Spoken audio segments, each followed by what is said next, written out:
Another week. What's up, everybody? Hello, Nicole. Hi, everybody. Hi, Joe. Hi.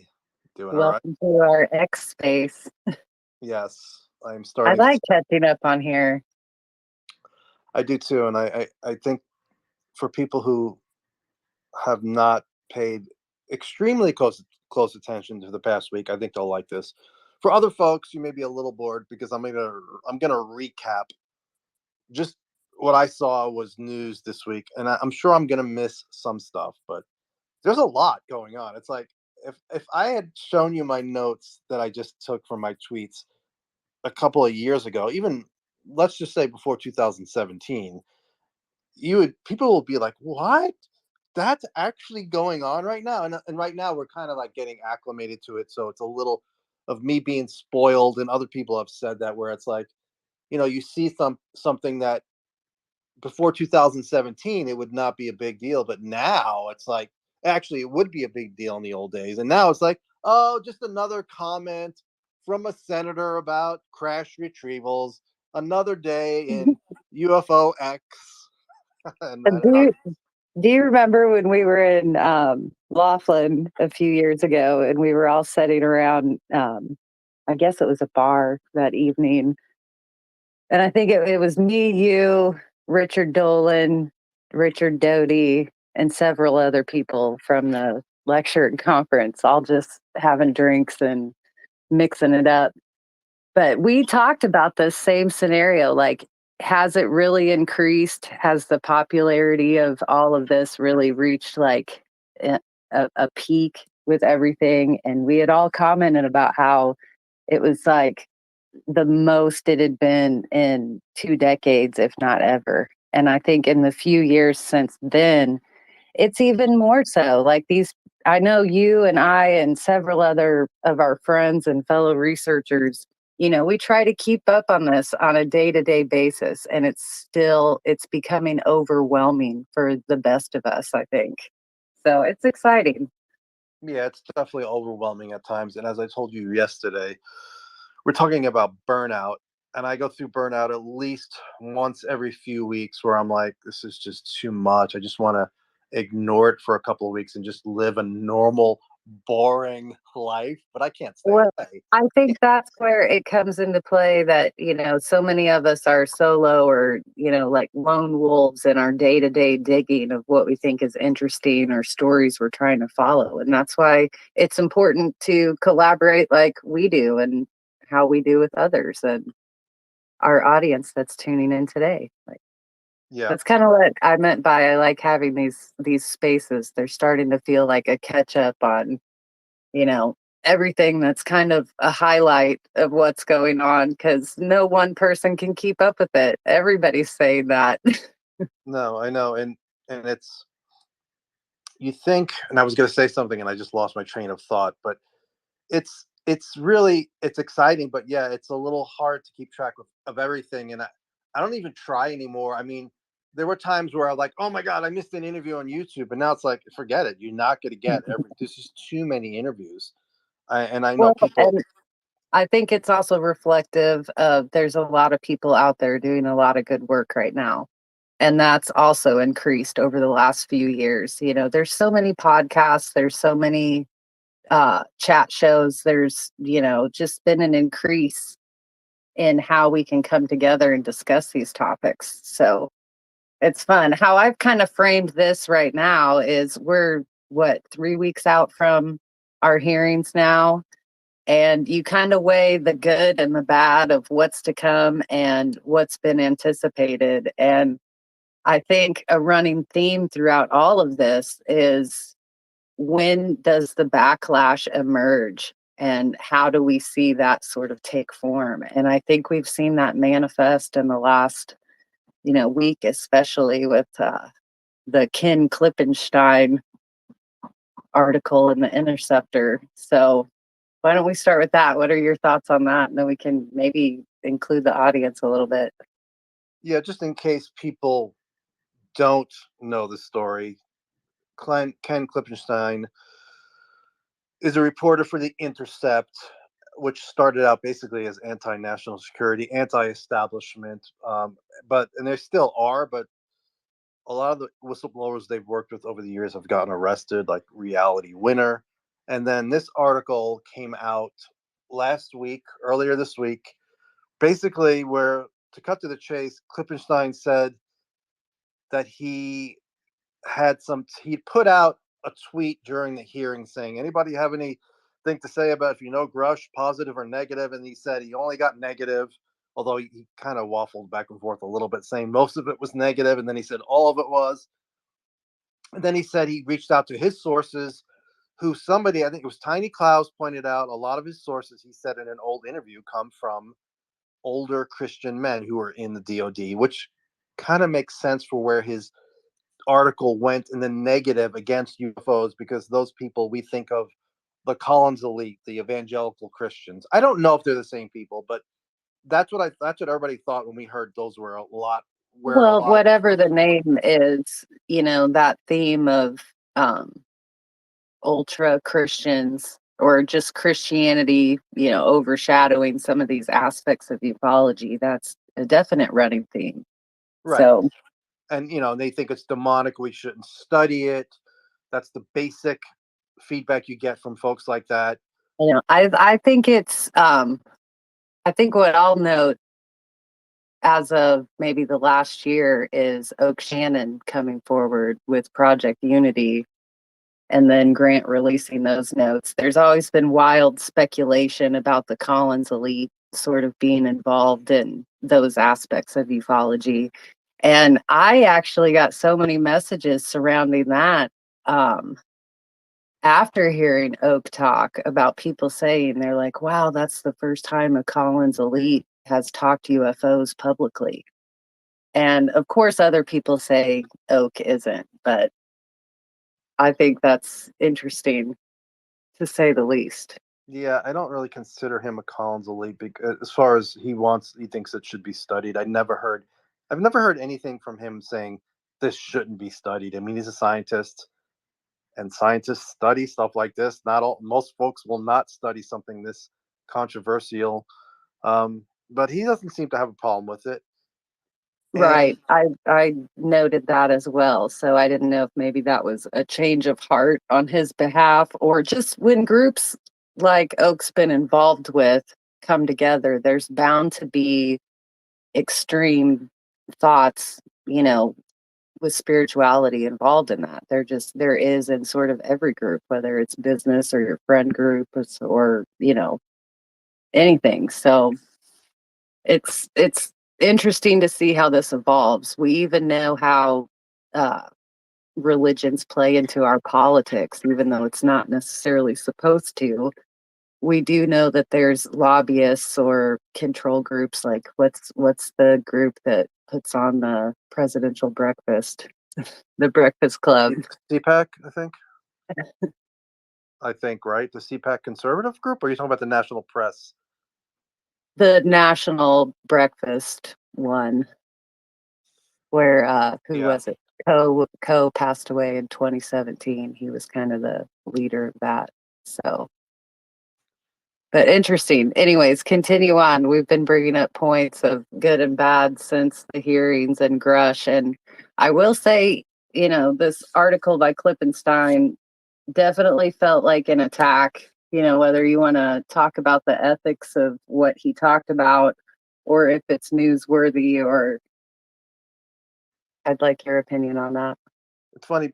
Just one thing on the Collins elite. In an old interview, Eric Davis said that the crash retrieval program was buried to keep it away from folks like that, so we could continue to study this without them getting in the way and trying to stop it, like what happened with OSAP, which I just retweeted. The two names I was told, I don't know if they're Collins elite type, but they allegedly helped to kill OSAP. So I retweeted that. So folks, I tagged Gadi Schwartz from NBC, who has resources, who can dig in, find those folks and interview them and see if they'll comment. The hearing, the article. So yeah, so he got tips from these sources, and they said go digging here into his law enforcement background. engagements with law enforcement, and he found 2 incidences, 2014, 2018, where he had PTSD related incidents where the cops had to be called, and he was apparently, according to his wife, she said he was violent and he was drinking, alcoholic, and he needed to get help and related to PTSD. And so he got in one of those incidences in 2018, he was checked in for a night for mental health evaluation because he was suicidal, and they got released. So the article's based around that.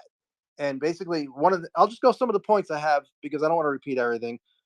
I'll just call him Ken, so I don't have to keep repeating his long last name. Ken said that he made an analogy. He said, listen, he was asked in the Rising, not the Rising, Breaking Points interview, you know, he kept bringing up alcohol. And they're like, why are you making such a big thing about alcohol? First of all, we don't know that he still has alcohol problems. He has said he has gotten over his PTSD. So we don't know he has any alcohol problems. And he said, well, Ken's like, if you're having surgery and your surgeon is an alcoholic, that's got to factor into your assessment on whether that person has the judgment they need to pull off your surgery. I'm like, horrible analogy. First of all, like I said, we don't know if he still has an alcohol problem. I don't think he does.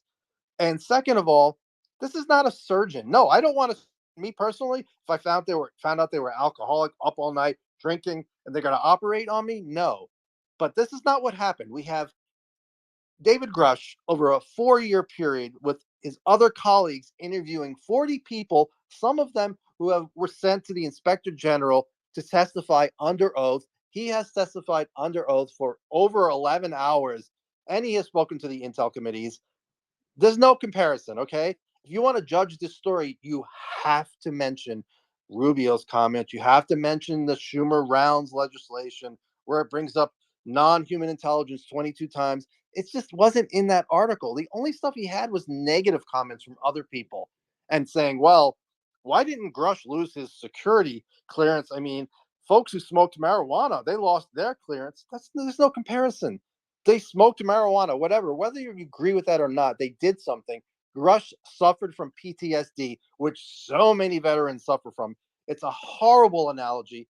So that's one point. He also said he said Grusch was basing his information on sources, not anything he's seen firsthand. But in interviews, Grusch said, "Oh yeah, I saw pictures, I saw documents, and then I spoke to people." So not exactly, sorry, not exactly true. And the big question, we said, who are the people that spoke to Klippenstein and gave him this information and pointed him in the right direction? Um, and then the big point, Klippenstein, he's like, yeah, I know there are UAP, and mixing up UAP with UAV, which are drones. He's like, there are UAP crash retrieval programs, but you know, those are, as far as we know, those are foreign technology. I don't know how Grusch jumped from that to extraterrestrial craft. Well, he didn't. First of all, he never said extraterrestrial. And second of all, like I said, this is not David Grusch. These are the people, 40 plus people he spoke to. You have to talk about that.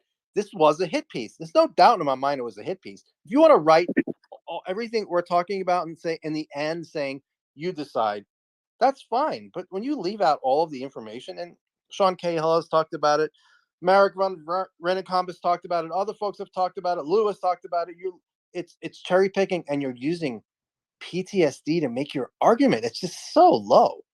I mean, I retweeted my favorite clip. It was from The Rising, The Hill, and Jessica Burbank, and I forget her first name.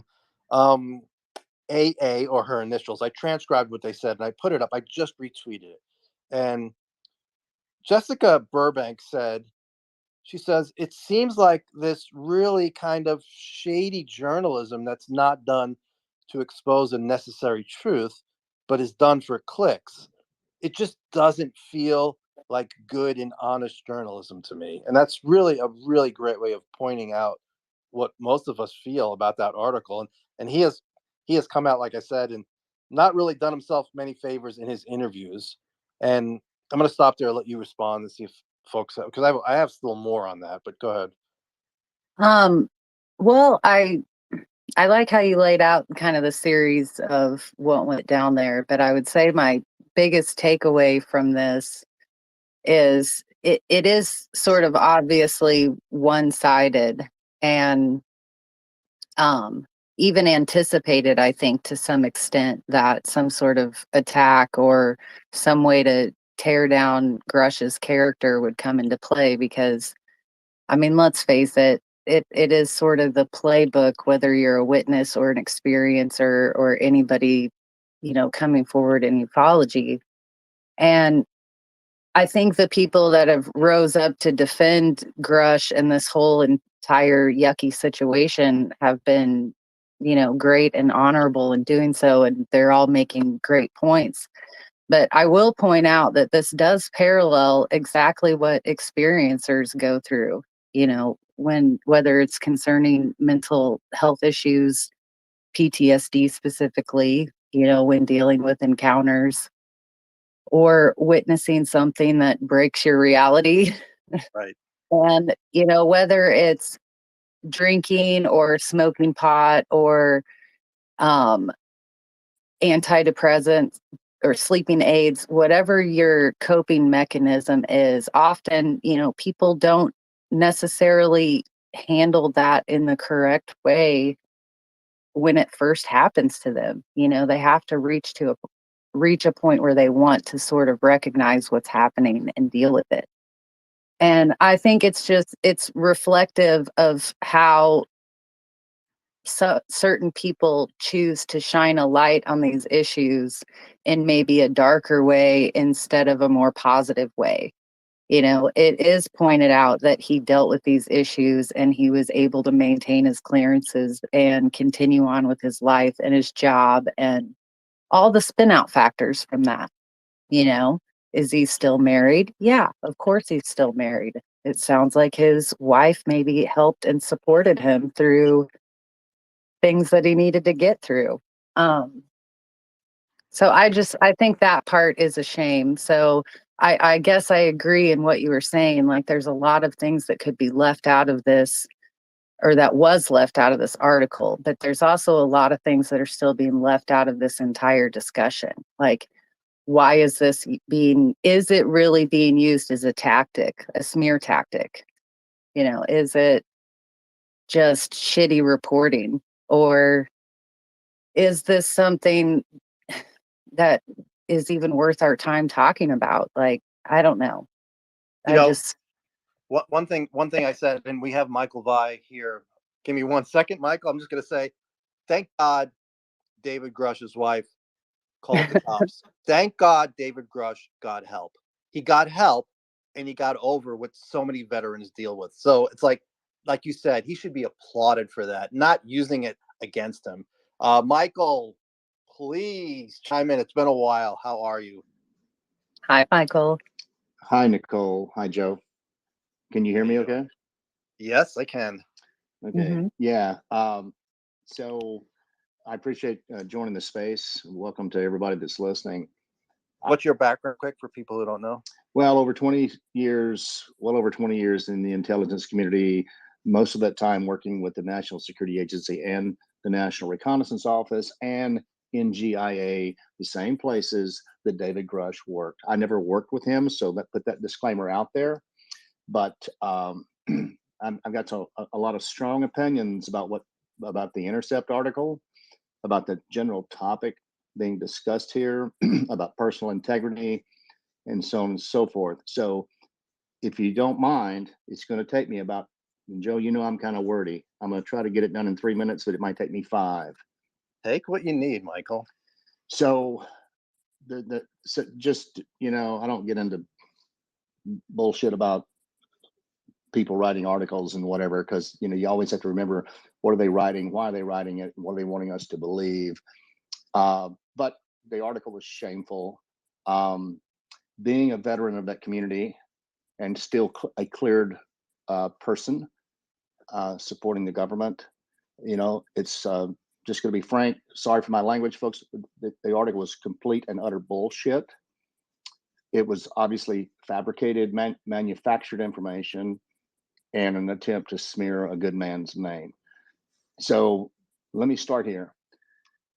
Cleared people with clearances, have the same issues as the rest of society. We're not superhuman, right? We're just monitored for our integrity and our trustworthiness in order to be able to be read into programs and support programs with our expertise, whatever our backgrounds might be. You have alcohol and drug problems. Everyone has them. What they used to do decades ago is you could be drummed out, literally, pushed out because, say, you got a DUI or you had a domestic violence phone call to the police, and or suspected something or another, and the police showed up to the house, and you got a police report or whatever, and that would actually end your career, because your clearance would be pulled, at least in an interim. But what they've done over the last few decades, especially more recently, and without getting into my own personal life, they invest so much money into clearing people, investing in people like David Grusch, and I'll just throw myself in there as an example. They invest so much money in doing these background investigations, going all the way back to who your elementary teachers were, who you grew up with in your childhood neighborhood, what were your friends like? Did you, what were your habits? Did you smoke pot? Did you do drugs? Did you have sex with animals? I shit you not. You have to take a polygraph test, typically 5 to 7 years now, every 5 to 7 years. It is extremely intrusive. And the fact that he is still cleared speaks volumes. My point is, they've spent so much money on keeping their workforce cleared, getting them cleared and keeping them cleared, that where they used to drum you out if you had like a DUI or something, now what they want to see is they want to see you getting help. They want to see you making a change in your life and doing something about it, because again, people that have clearances are just a microcosm of society. Okay, so the same problems that exist out in the real world or the civilian world, they exist with people that have security clearances. Okay, so let's get that out of the way. So the fact that he had domestic issues, call them what you want, and how that might affect his judgment, I'll just, without going into details, tell you that I went through episodes as a veteran, as a highly cleared person, that I had to get some help. I'm fine today, and I'm fine based on the judgment and guidance that the government helped me get. So this notion that this man has somehow been tarnished by being a human being and some police records being leaked is total, absolute bullshit. Okay, I still have my clearance. He still has his clearance. And there are 1.6 million of us, I forget. There's a lot of us. And we're just people. We're humans. So I'm just trying to help people sort of dispel this notion that, well, his testimony is no longer any good just because he's a human being. All right. And I'll stop there if you want to ask any questions. Nicole? Oh, I think that was a perfect reiteration of how we both feel. I mean, I like how you brought up this isn't just exclusive to government or military people or soldiers. Like, I was just speaking to the fact that this is what I don't even know how to say normal ufology experiencers go through this, except maybe the light isn't being shined on them from a journalist or a reporter. It's their own family.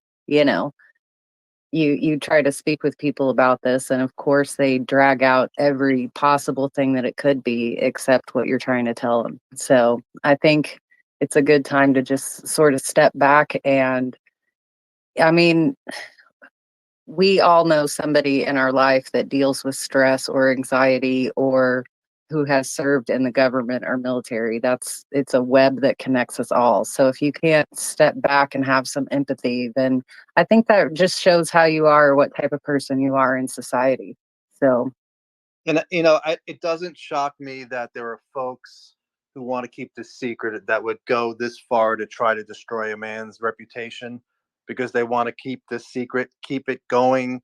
But well, that's can't they? exactly what I But they mean. can't do it. But they can't do it unless they have somebody like Ken Klippenstein writing this article, one-sided article, which he should be ashamed about. I know This it's like, this is the classic playbook, though. They've done it to every experiencer or whistleblower that has come forward. This is that personal character attack, whether it's drinking or drugs or their mental state, whatever it is. This is the playbook. It's what they do. no, They in parentheses. So I think that needs to be recognized. So if you just recognize it, it's easy to spot these one-sided hit pieces. So and it's plain state. Michael, yeah, we have not had your point of view. I have not seen that point of view anywhere in this being this in depth. So I'm glad that you were able to join us today, and I want to see also what else you have to add, and what's been going on in your circle of friends about what's been coming out in the last couple of months, especially Grusch. I don't think I've asked you what your circle of friends have said about Grusch, folks in the intel world. So most of my friends that I've sort of, how do I put this? People that I've mentioned to you over the last few months or years are long retired, but very well connected, but not active, right? Clearances have expired, so on and so forth. Their view is, number one, the integrity of someone like a David Grusch, and I'll just throw myself in there just because I'm similarly cleared. I'm still cleared. He's not. Apparently, he's retired. You don't. I think people need to kind of climb up to the 30,000-foot level and look down and stop paying attention to this distraction that had tossed at us about his personal life. That is minutia. If you drill down into the facts, and I understand that he did not admittedly have firsthand program knowledge of some of these reverse engineering programs or recovery programs or what have you. But the fact that the man is cleared higher than God, so to speak, it's an old expression, a very high level security clearance, or was, right? The programs he was exposed to and read into, I'll just give you myself as an example. There is no freaking way that I would go before Congress and raise my hand and swear to tell the truth, nothing but the truth, so help me God, and stand up there and make up bullshit. Okay? That, I'm not saying that people don't lie, but why would he do that? Because he could go to jail, right? So you just kind of, if you step back up to the 30,000-foot level, think about his integrity. He's had a number of people back him up that he worked for and with, that testify or have spoken to his integrity. Okay, so let's drill back down to the facts that he's revealed, or the facts as he understands them, and to the extent that he was exposed to that information. I have no reason to doubt him. I do not doubt him whatsoever. It's just like if I was working with him there in Chantilly, Virginia at the National Reconnaissance Office, if he's told me something, I would take it as fact, because we speak in facts. We don't speak in bullshit. We don't speak in rumors. Everything is data based and very serious. So I trust him implicitly. And you can't make people in the audience or elsewhere do that. But I think the guy's integrity has to be taken into account. What about, so the next argument is, okay, I believe David Grusch, but the 40 or so folks that he and his colleagues interviewed, what are the chances that they lied to him about what this was? It was actually black technology. They lied to keep it secret.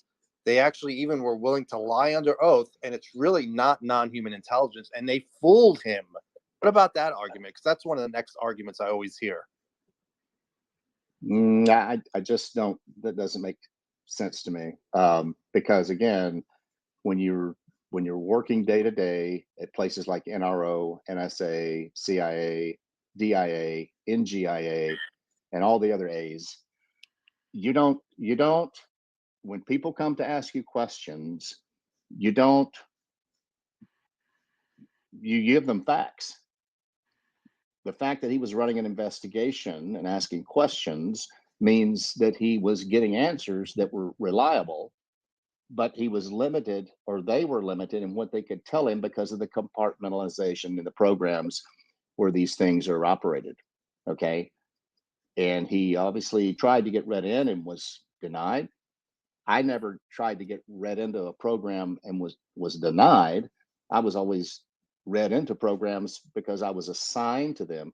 But I can imagine where if I had some interest in other programs, I could have been denied because I did not have enough of a need to know. And it's both a good thing and it's a bad thing. It's a good thing because that's how we keep secrets, because we're an open society, a democracy, and if we tell our public, then we're telling our adversaries about special programs. So we have to keep them compartmentalized, but it can also be a hindrance if you're trying to dance around inside the organization and try to gain information. Number one, if you are assigned to a program or have access to different programs and you start asking about other programs that you're not assigned to, that's a flag. Why are you asking about these programs? Right? You don't get read into them unless you have a specific ability to contribute to that program, like an expertise. Okay, like, are you an aerospace engineer or are you a mechanical engineer? Do they need you on that program? So you start asking about other programs and it starts flagging because, A, how did you find out about this program? Because it's probably not supposed to be known if it's a SAP. And B, why do you want to know information about it? He apparently had some sort of a charter when he was working on the UAP task force to go around and ask these questions in an investigatory manner. And it's not surprising to me that he was denied access. So those walls will hopefully come down over time, but everything that he said is completely believable. One more question, Well- Nicole. We can have just one more question. The next step was all of the people he spoke to, they were mistaken. They looked at this craft. They weren't smart enough to figure out that it was actually foreign tech, our tech, and they jumped to the conclusion that it was non-human intelligence, a craft made by non-human intelligence. What about that argument? So I guess I can only point to, if you look at the federally funded research and development corporations, the FFRDCs, like the Aerospace Corporation, Bechtel, you name it, there's a bunch of them. You can go into Google, you can find out all the FFRDCs that support the United States government. They're quasi-government, they're kind of contractors. These are made up of some of the brightest people on the face of the planet, okay? Mechanical engineers, aerospace engineers, physicists, scientists, physiologists, you name it. Now, if these people he talked to said that I saw this piece of equipment or this spacecraft, you know, that looks like, let's say, a flying saucer, you're going to know. As an aerospace guy myself, I'm going to know whether something looks like it was manufactured by Lockheed Martin, Northrop Grumman, Raytheon, Boeing, whomever, or something that just looks totally off the books, unreal. Like, how did they, like Bob Lazar called it, made like out of a Jello mold, like it was like 3D printed, no seams, no rivets, whatever. You're going to be able to tell that it's some highly advanced, beyond next generation kind of thing. I'm not saying we don't have beyond next generation systems, but the people that understand this technology and these sciences will know. It's a no-brainer. Either this looks like something that could have been man-made, or it's not.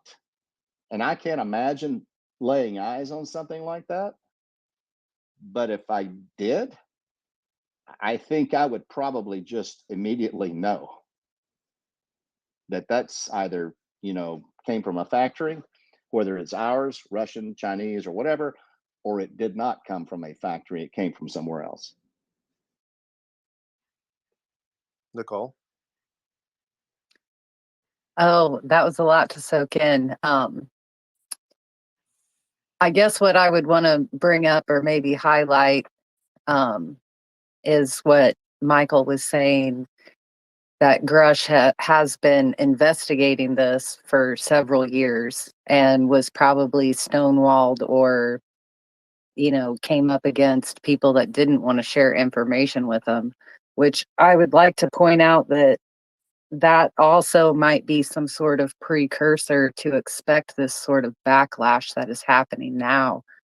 And it's not just whistleblowers for ufology. I know, Joe, I sent you a clip from these 3 whistleblowers that have come forth with allegations just against the FBI and some of the blowback that they've faced within their careers.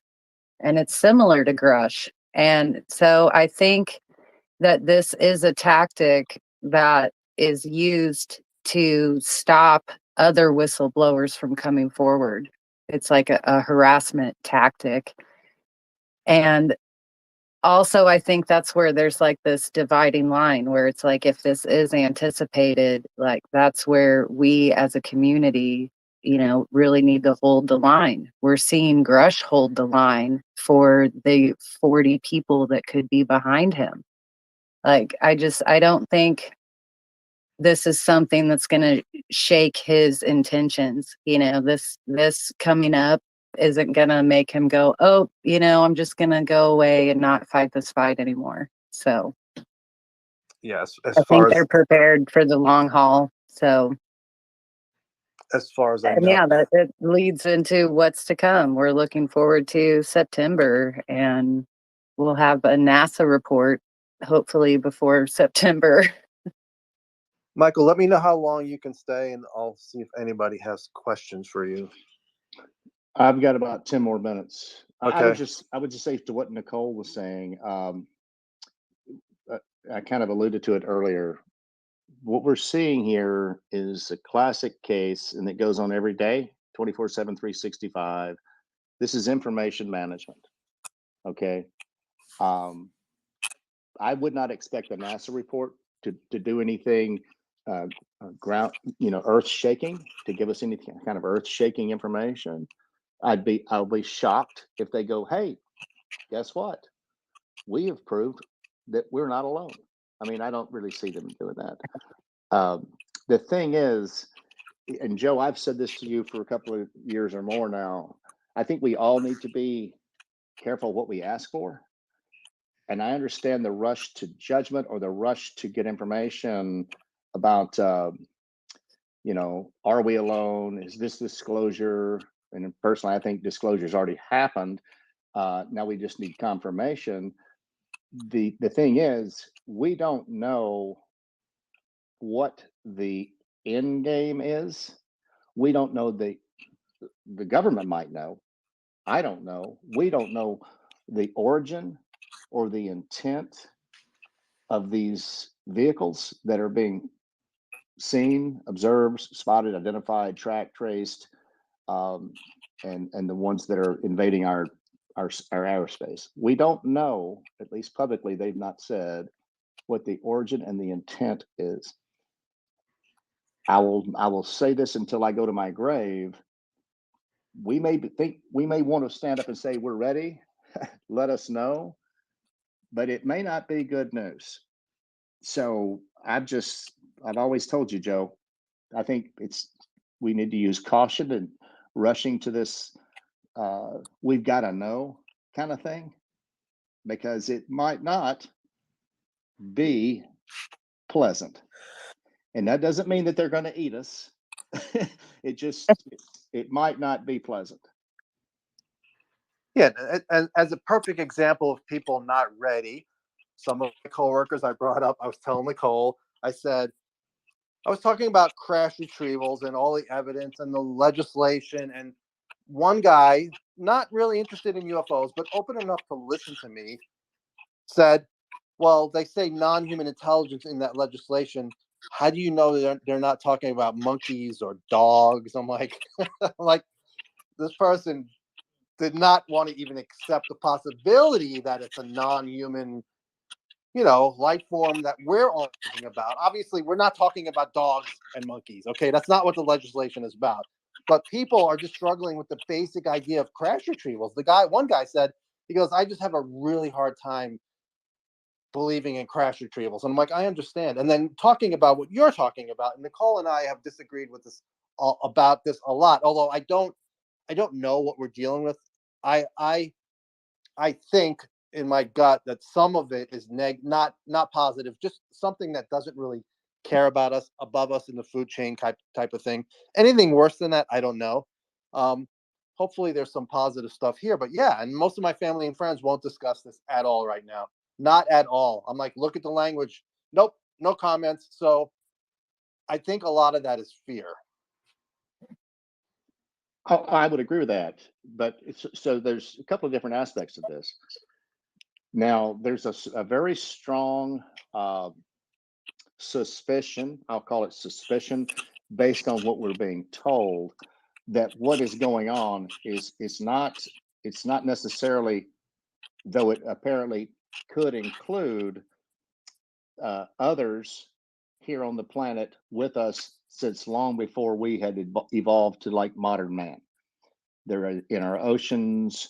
You only have to look at the historical records, the cave paintings, the sightings, both public sightings, military disclosures about sightings of things flying out of the ocean, things going into the ocean, and submarines, our own nuclear submarines being tracked and not realizing it until suddenly something that they realize is behind them goes zipping off at 500 knots underwater. How is that even possible? Because of the friction of the water, and stuff like that, right? So there's the terrestrial aspect, but the other side of the coin, or at least another part of another coin, is this whole interdimensional thing. And if you listen to Robert Bigelow talking about Skinwalker Ranch and the 2 decades that they spent, he's really starting to come out with more of the experiences that they had there. And it's a lot of paranormal stuff, but there's also some UFO stuff he talks about. And the whole Skinwalkers at the Pentagon book with Dr. Lakatsky, who's an aerospace engineer, rocket scientist kind of guy, was interested. Lakatsky was interested more in the locomotion, as Bigelow put it, or the propulsion aspect of the things that were flying around. The point is that Bigelow seems pretty convinced.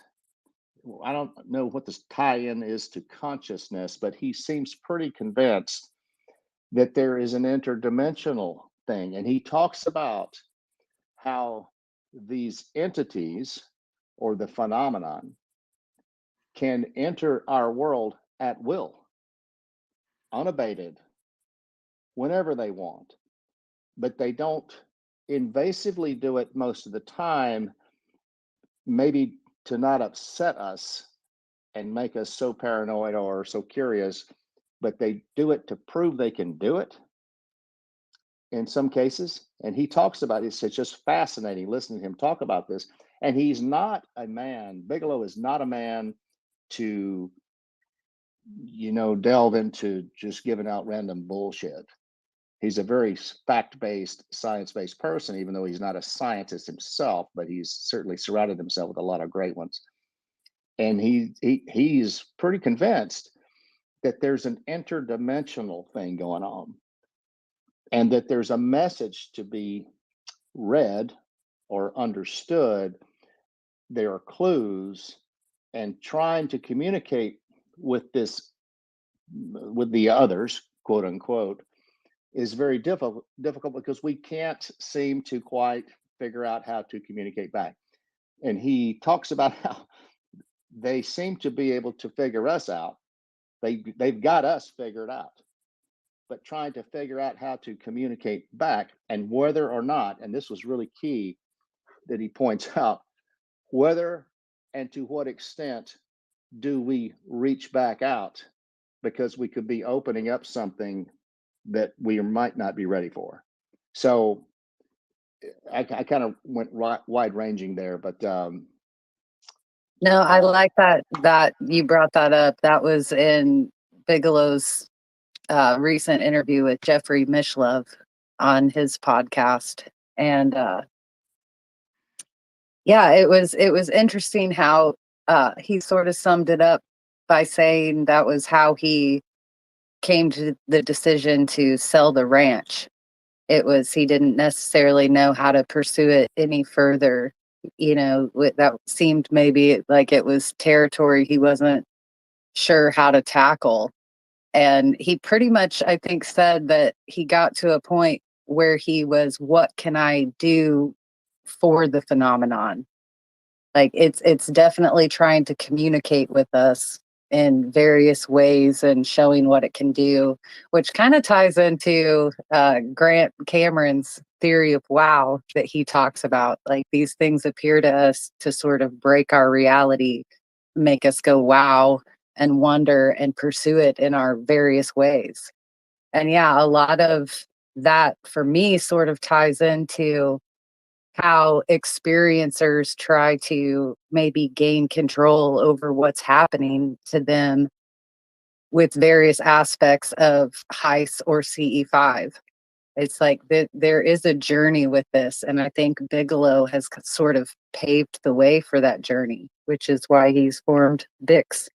So yeah, I agree with that. And I think, just as he said with Mishlove, it's about reading the message and interpreting the message, and it's almost like they're dropping snowflakes or breadcrumbs of little pieces, tidbits of information, and I don't know if they're hoping, expecting, or doing it out of courtesy to see what we can pick up to evolve us. I don't know. This is all speculation, yeah. right? Well, it's where it becomes highly interpretive to the person. Like, how did the phenomenon speak to Latasky? How did it speak to Bigelow?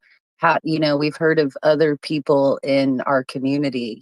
How does it speak to an astronaut or a girl in a cornfield in Illinois? Like, that's where this reflective part of the phenomenon comes into play. Are you getting what you give? Are you getting what you need to perceive in order to understand? How do you pursue these synchronicities that start to happen? Like, this is the area that, a lot of people call woo. I throw it in under the high strangeness and what it can inspire or manipulate, in every situation. So, Well, yeah. yeah, I'll end up with this because I do have to drop. Okay. How would the government explain that, though, right now? Like, how would they come out and be able to disclose that? There's too many gaps in perception and what, is manageable. So, it is. continue. Sorry. No, you're exactly right. You're talking about messing with the pillars, the foundations of societies, right? Mm-hmm. Governmental, religious, how people were raised, their fundamental beliefs.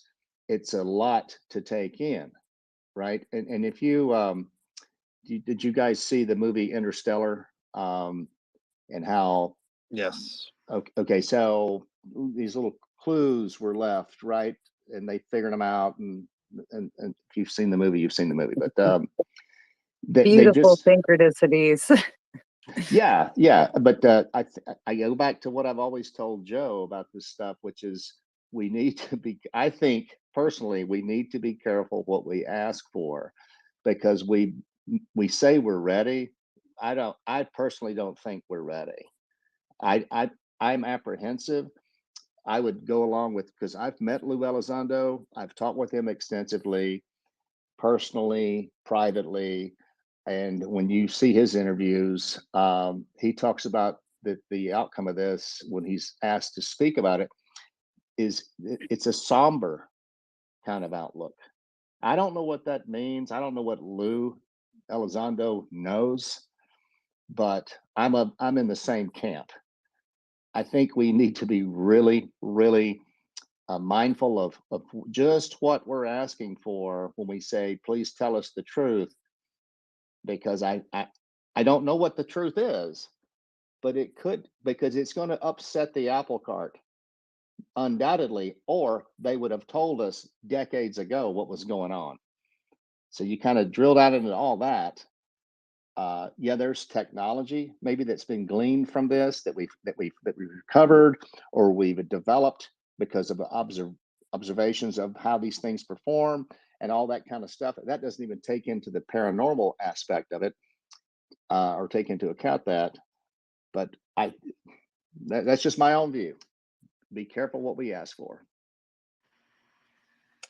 No, I agree. I mean, I want to know, but I understand the other aspect of it. So many people it's so brand new, just the idea. And then we start some of the stuff that we've talked about, that I've talked about with you, that I've talked about with Nicole, that I've talked about with other people. I cannot even broach those subjects. And I do read the room. I don't just jump into, by the way, oh yeah, you're interested in UFOs? Let's talk about the upright wolf that Jay Stratton and his family saw down in Virginia. It's like, yeah, I mean, there's so many aspects of this that are going to be mind blowing to regular people and then scientists. Reality isn't what you thought it was. And that's another story. But if you really need to go, Michael, get out of here. And thank you so much for jumping in. It's been a while since we've done anything, and we'll hopefully do something soon. Yeah, Yeah. it's my Thank pleasure. you so much. Yeah, I hope you guys have a great evening, and hello to everybody, and thanks for putting up with my long wordiness. No, it was Y'all have a great. good one. Thank you. So Insight. glad you could join. Yeah. See you later, guys. Bye bye. Yeah. I have AGS. Sorry you didn't get to ask Michael a question, but I wanted to get his time as much as possible. AGS, you're a speaker if you want to unmute yourself. Yeah, thanks for having me. Can you hear me? Yes. Great. Hi. Yeah. Thanks. Thanks for the space. It's really educational. I'm pretty new to the topic, but I just wanted to get your thoughts on that, on something. Well, ever since I've been young, I've had the intuition that we're not alone in the universe. But with the revelation from Dave Grusch, a roadblock that I'm hitting is in kind of, let's say, 50 to 100 years of so-called activity or crashes. That there wouldn't be one whistleblower with actual evidence of with the actual evidence. I mean, people say that people are fearful of reprisals, or they're fearful for their life. But I mean, in many countries, I mean, journalists report on Mexican drug cartels that have been killed. Edward Snowden was a whistleblower who had to leave the country, and he had threats to his life. But for me, it's hard to believe that maybe, let's say, if there's anywhere between 40 and 100 people who had first-hand access to these materials, that not one of those people would come forward with the actual evidence, even with fear of being killed or harm, with such a paradigm and enormous human story. So I just wanted to get your thoughts on that. And yeah, that's it. Thank you. Thank you. Go ahead, Nicole. Oh, I was gonna say, I think it's maybe the classic excuse of, these people are worried about their families, jobs, careers, and it does weigh on you to think about you yourself or your loved ones being terrorized over something. And I think this also might speak to my views on a lot of these people. I think truly they're second and third generation into these legacy programs, and they may or may not necessarily know that legacy in and of itself, whether they're working for a corporation or a laboratory or our military to some extent. I think the compartmentalization plays into that. So,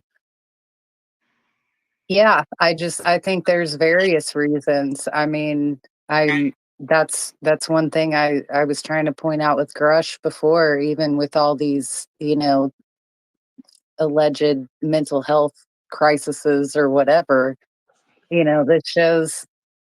And even with what Joe has mentioned about like a break-in at their house, like this shows some sort of harassment or terrorism. And it's brave that he's continuing on this path of, speaking out and talking about it, where many wouldn't, And I do think it's been brought up with his testimony that people who have maybe not necessarily wanted to come out in some sort of activist way and blow whistles on this topic, even people that have like ventured out and tried to do things on their own, have maybe met mysterious ends. So I think that goes to that line that we were talking about with Michael just a few minutes ago. Like, is this a tactic to stop others from coming forward when they witness what happens to those that do? So And of course we've all thought about that. I am not 100%.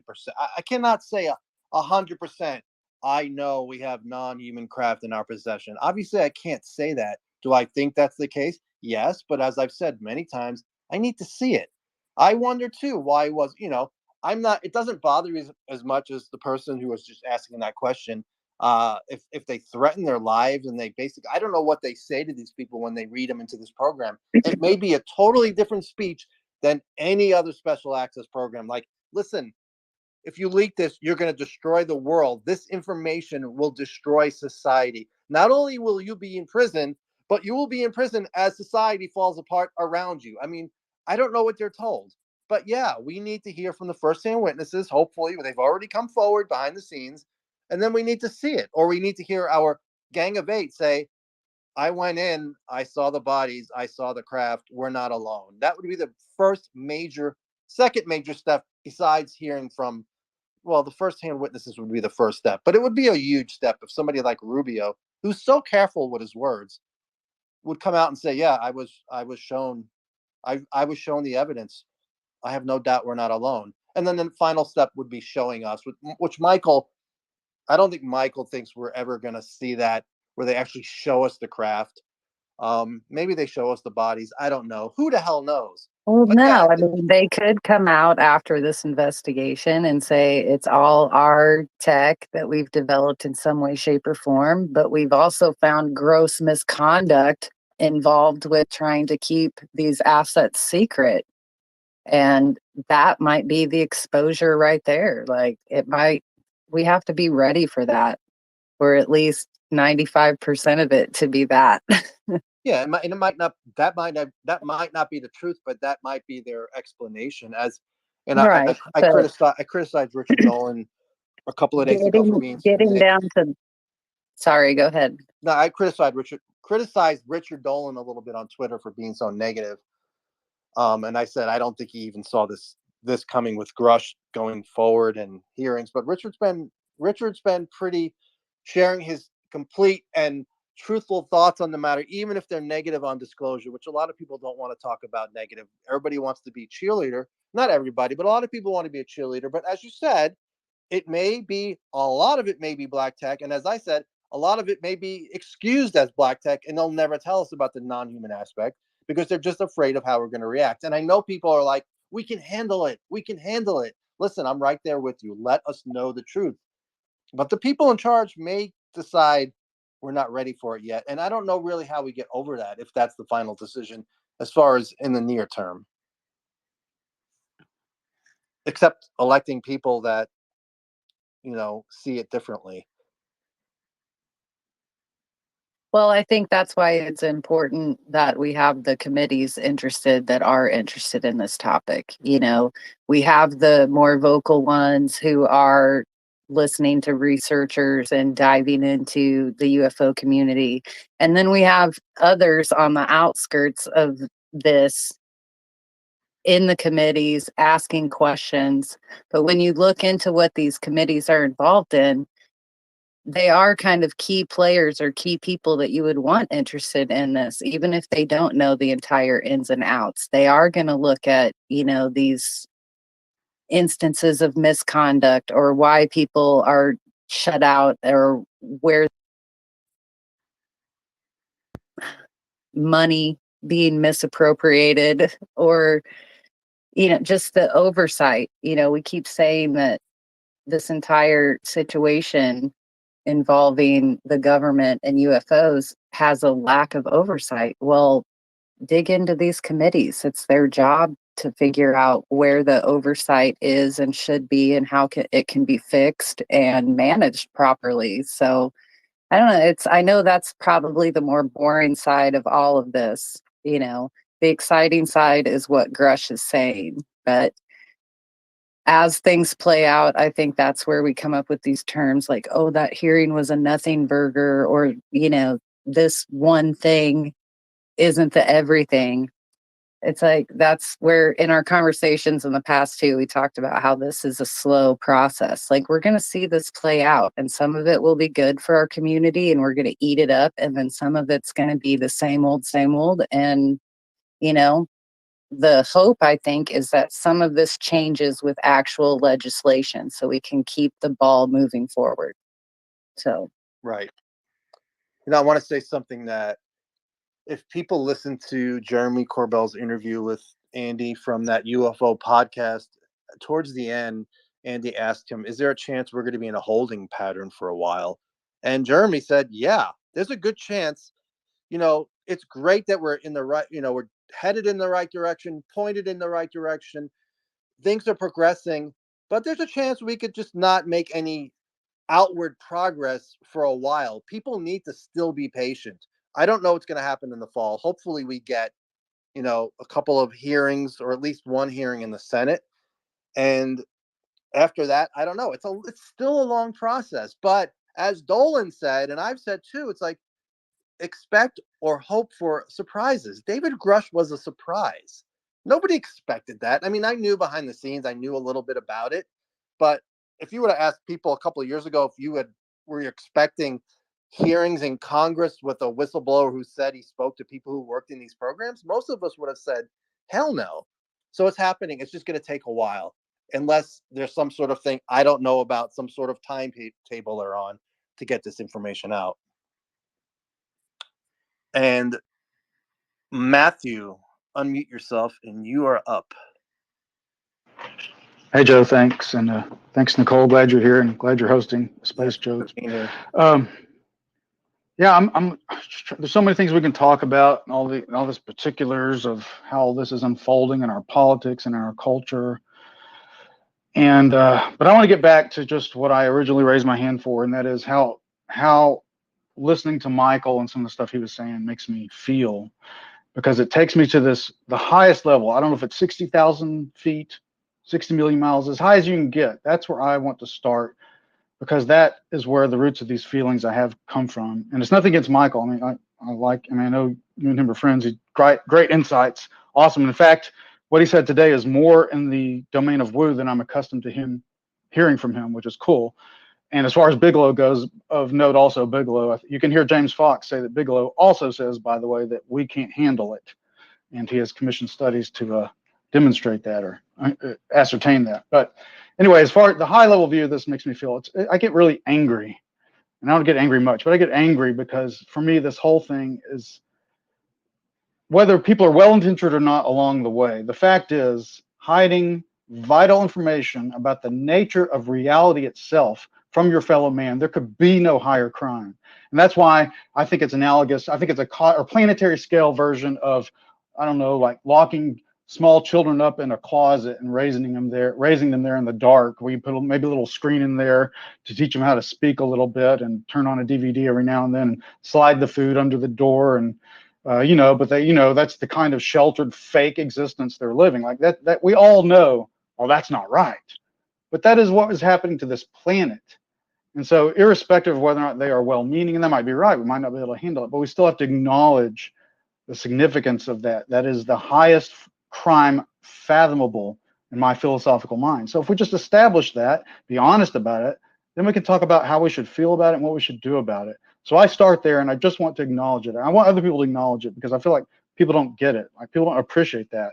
And if there's no bigger conceivable crime against your fellow man, then everything else you're talking about subsequent to that, without acknowledging that, is going to be mistaken or incomplete or missing the mark, because you haven't gone back to really hone in on what's really at issue at the root of all this.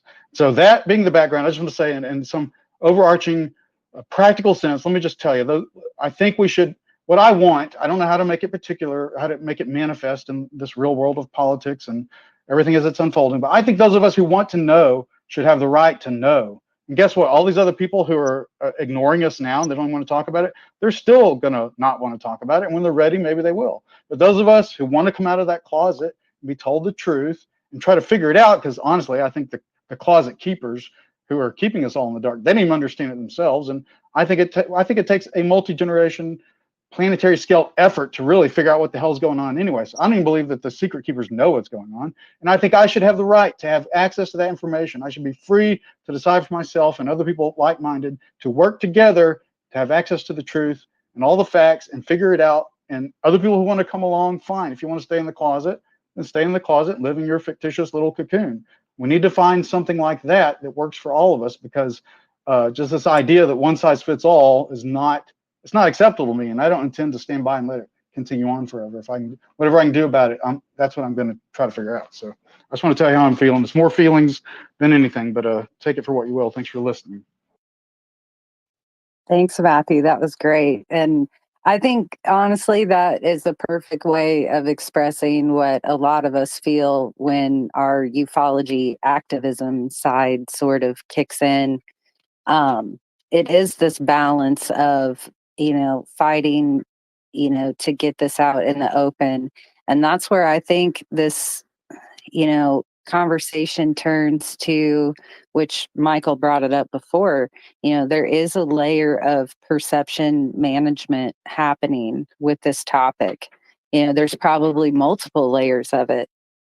And even at its most base, when we go back through the decades and talk about these groups that have come together to try to tackle the subject, there has been studies that have been put out. Like, I'm even remembering, I think, a study on how to manage this, put out by the Bilderberger group.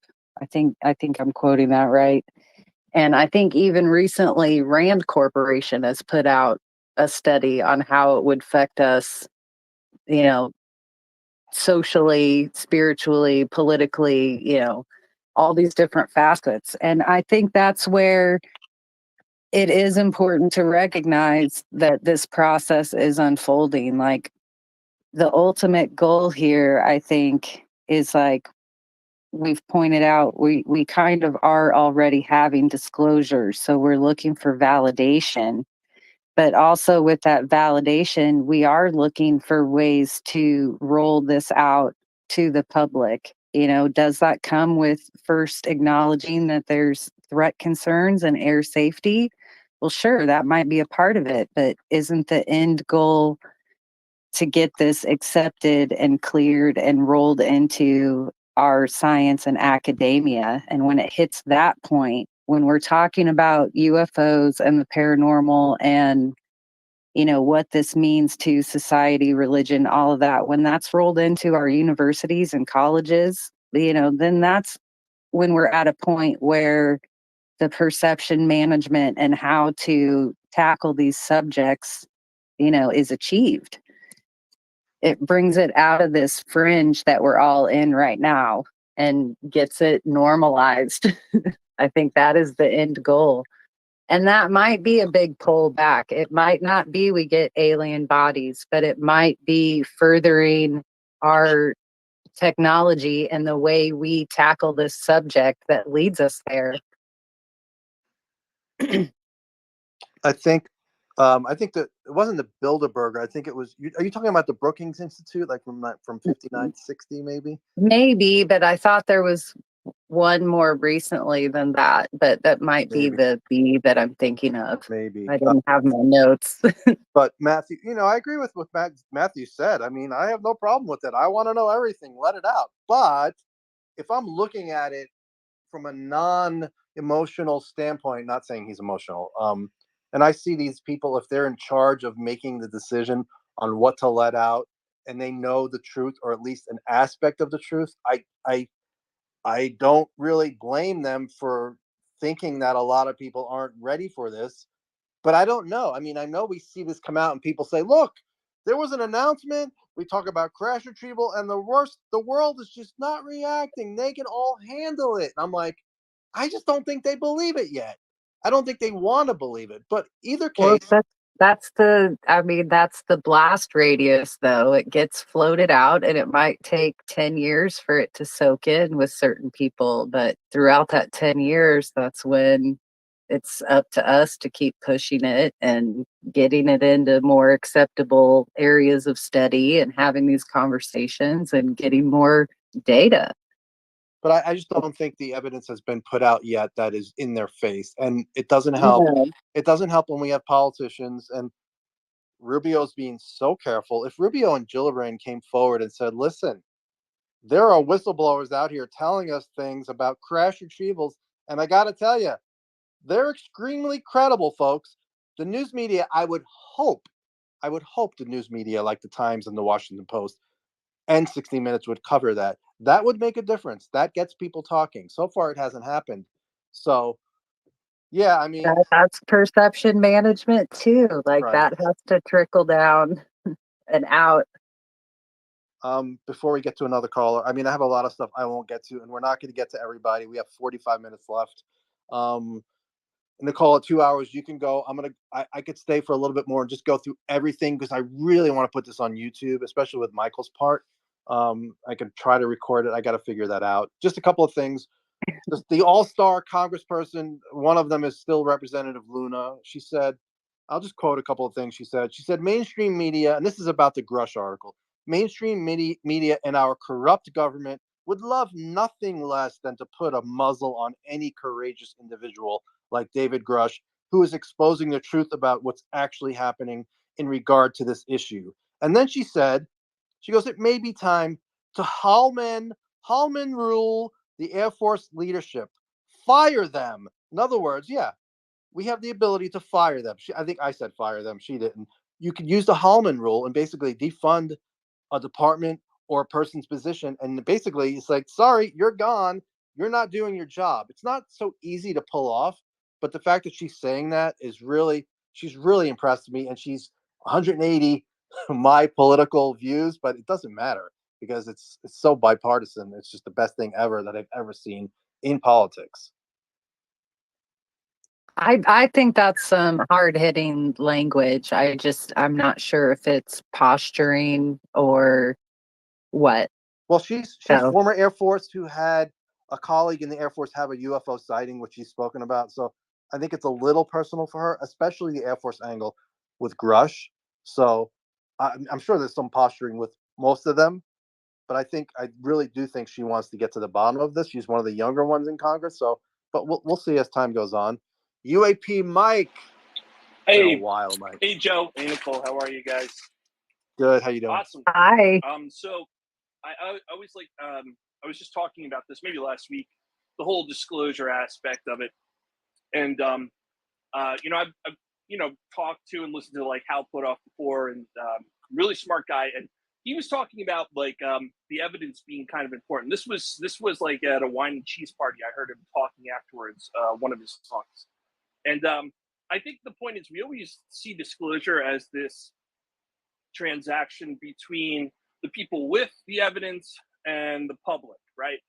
And I think it's really more like almost a Mexican standoff kind of scenario where there is a third party to this disclosure narrative, and that's the others, right? If we truly believe that those with the recovered materials and technology don't really know the intention of the others, perhaps disclosing evidence that's irrefutable is somehow triggering the next step in that relationship the others have with us, right? If you think Diana Pasolka is talking about building a religion, is maybe that's somehow another step in that process. And the other thing I'll say, and I'll step down, is I did have Frank from UFO Sunday in a talk like last week, and I asked him, I'm like, hey, does any of this Grusch stuff move the needle for you on the Wilson documents? He said no, but I think we're still. I still think, even though he says no, right, even those people need to acknowledge that, okay, there's a lot of similarities here. And I think it gives more weight to all the work you, Nicole, and everyone put into the Wilson notes. So thank you, guys. Thanks, Mike.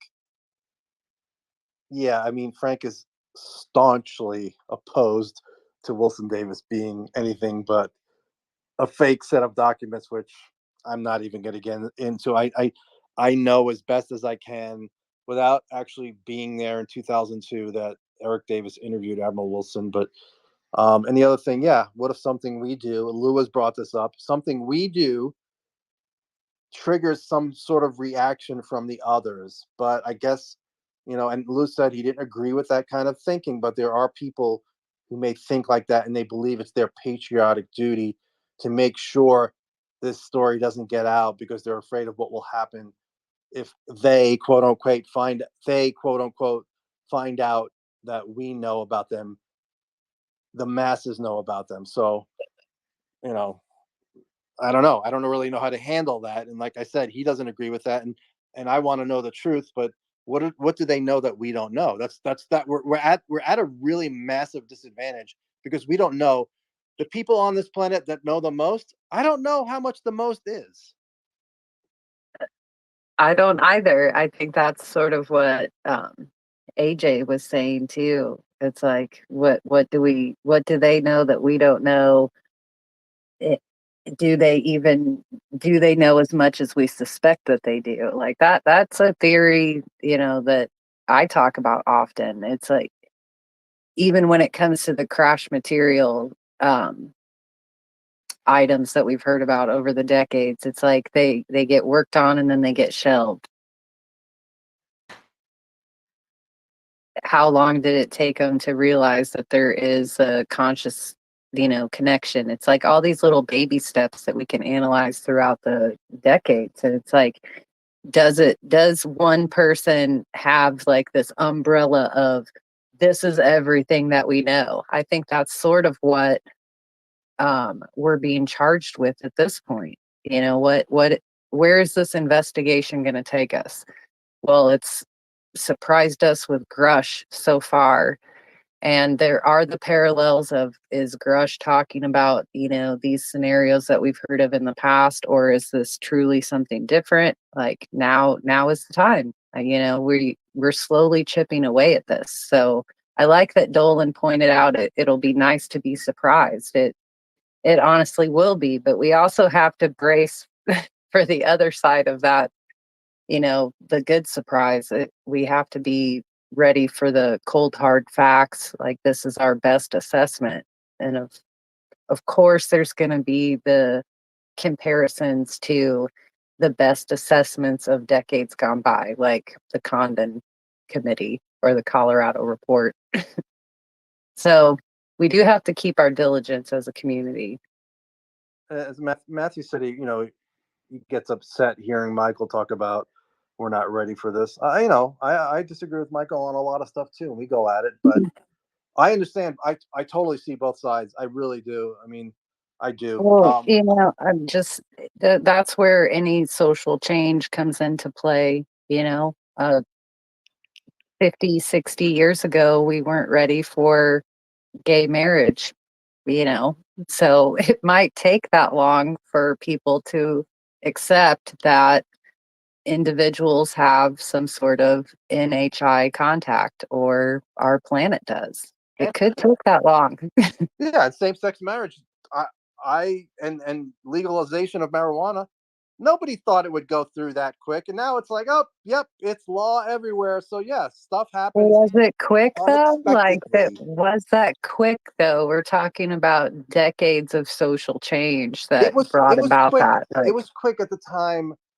It was during Proposition, the Proposition 8 stuff in California, and I went to a rally. It was to defeat Proposition 8, which was anti same-sex marriage. It was just wonderful rally, and it wasn't long after that. I mean, maybe it was long. I don't remember the years, but yeah, it took a while. But I think it happened a lot faster than people expected. At least the people I was talking to, and now it's like second nature. It's just, of course, that's allowed. I mean, some people still are against it.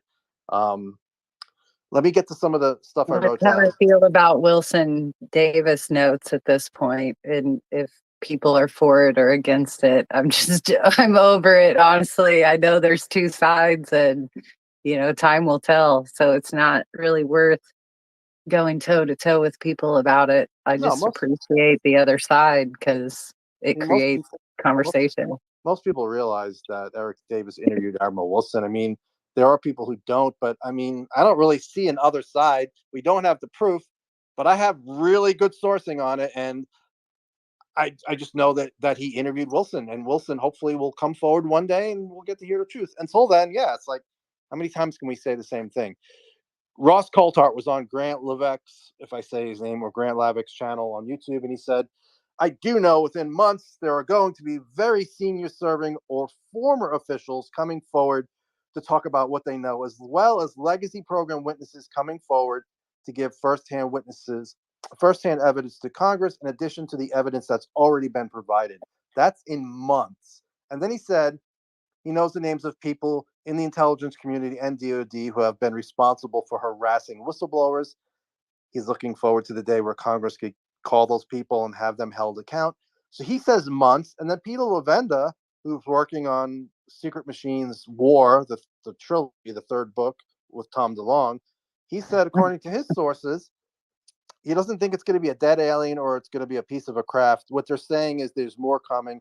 Another shoe is dropping, and it's going to be even more intense in the next couple of years.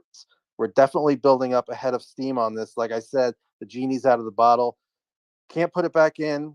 And this is basically becoming part of establishment narrative right now. It's insinuating its way into Congress and into the defense and intelligence establishment. It's becoming canon. We're getting to the point where there's going to be a special place for this, and it's going to involve a lot more people and a lot more evidence. And from what I understand, they have more evidence. They just don't know what the hell to do with it. So months versus years. But yeah, the common theme is there's more coming. So just hang in there. Yeah, and I agree that there is, this is part of that battle plan or the rollout of this. I'll be interested to see what witnesses are coming forward and speaking to which committees. That's what, because each of these committees kind of has an overlap, but they also have their own little niches of how they're, can tackle this issue and topic for us. So that'll be interesting to see unfold for sure. Yeah, let's look forward to this fall. Stephen, unmute yourself. How are you, Stephen? Stephen, you're breaking up. We can't hear you, or I can't. Can you hear him, Nicole? No, I cannot. All right, I'm gonna mute you for now, and I will bring in Randy. Hey, Randy, how you doing? Randy? Yeah, I'm ready. Thank you, Joe. Yeah, but how Hi. you doing tonight? I was just gonna say about Grusch. He's a patriot. I think he's willing to risk his life, but I think it's like family members that they're fearful, and the same thing with the other vets that have firsthand, I think, experience with a craft or the biologics. I think they told him not to contact them. I think the same thing. You know, wife or children who are at risk. I think they don't want to sacrifice their lives. And as far as what Michael said, and Matthew, I've been abducted, so it's like I don't know if people could really handle everything like myself. I was abducted by blue aliens, and then when Grusch talked about non-human intelligence, and I'm thinking, oh boy, are these humans wearing synthetic suits that abducted me? And that's a whole lot harder for me to swallow than an extraterrestrial. It's like, okay, I can handle extraterrestrials abducting me for my genetics to maybe advance their species, but if humans are taking me, well, what the f are they doing? You know, it's like this, like a lot creepier, and it's like maybe that's something a lot harder for me to accept. Can you understand that? Yeah, I can definitely understand that. I think that's kind of the curse of every experiencer. It's like we soak in what happens to us and then have to put different layers of possibilities and find um I guess similarities or try to find a path through it. I mean, I know just speaking from my own personal experience, I got mad for a long time when people told me that I encountered aliens. I was like, I don't think this is an alien. And it's kind of the opposite of what you're saying. You know, it's like, but I never felt like it was an extraterrestrial. I felt more along the lines that this was some sort of version of me or some sort of communication like that. So, and then it just speaking to how I get angry or upset when people have told me what they think I've gone through. It's just, there's levels to that. You know, I've been told that I'm a MyLab experiencer or that I probably am, or that I've had hybrid babies, or, you know, just the gamut with all of it. And it is a lot to process, especially when it comes from an area of this study that you really don't know a lot about, and it can be intimidating. And I think that adds to the ontological shock of what you're going through. It's not just a boom, one shock. You keep having these shocks throughout your life or experience when you reflect on it. And a lot of times I call it a woo slap. It's like, even when you don't want to face something and you're sort of forced to when you're analyzing your own experience. So thank you for sharing your thoughts on that. I know it's hard to talk about sometimes. Thank you, Randy. Steven, you're up next. Give it one more try. Okay, is this any better? Yes. Yay. Okay. So I don't want us to all put our hopes and dreams into someone else's hands. We should take this into our own. I'm following Dr. Greer in that we should be able to communicate with these entities ourselves as a species, instead of having to worry about having an authority do it for us. We should take the initiative and bridge the gap and communicate and have community with these beings that are obviously here. So we just need to focus in on the fact that's the case. I mean, on top of that, there's this great movie I suggest everyone take a gander at. It's family friendly. It's called Strange Worlds. If you guys get a chance, please take the time. Thank you for your time.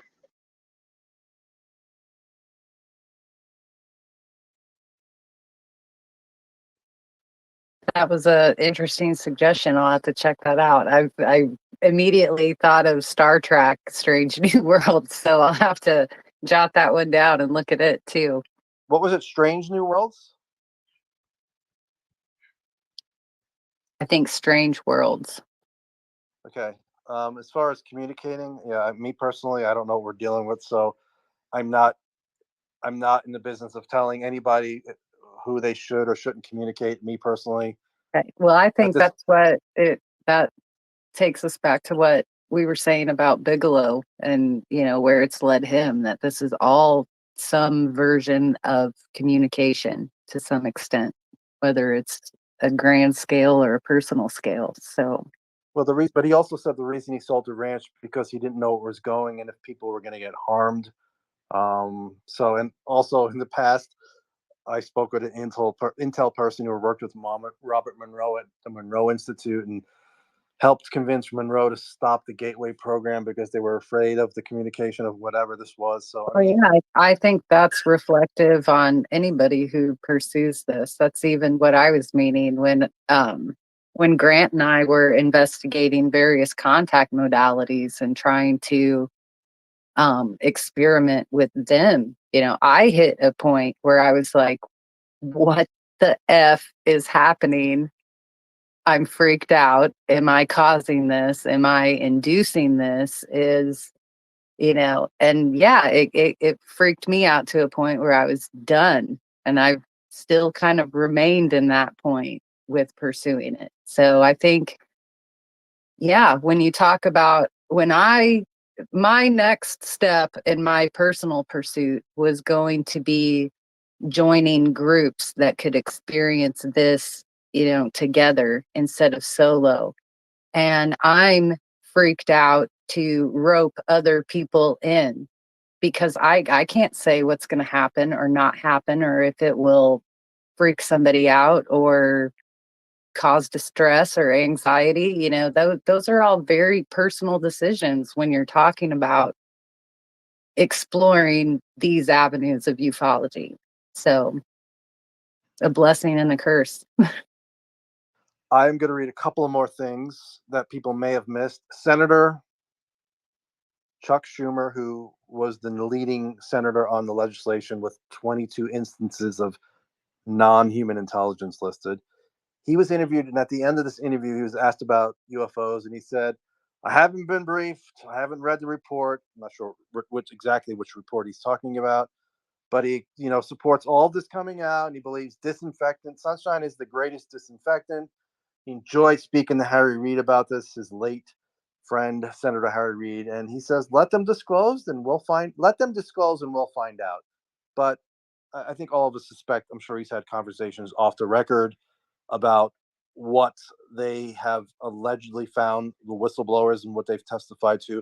So, I mean, as much as I was disappointed hearing him say, well, I haven't been briefed, and he seemed like he didn't know anything, but he probably knows some stuff. And then Senator Kevin Kramer, Republican out of North Dakota, he was speculating during an interview with Matt Laszlo, who's been doing a great job interviewing folks on Capitol Hill. He was speculating whether or not this was foreign tech or our tech. He's like, I don't see how it could be extraterrestrial. We don't have the evidence for that yet, which is fine. That's why I think crash retrievals are the most important aspect, because if there are bodies and we can prove they're non-human, then basically the game's over. Other senators such as John Cornyn and Dianne Feinstein, when they were asked about it, they were like, David Grusch, who? I don't know what you're talking about. So not everybody knows what's going on. And I know Dianne Feinstein is a lot older, but it's not just old. There's just younger folks who don't know exactly what's going on. So yeah, it's not as you would think.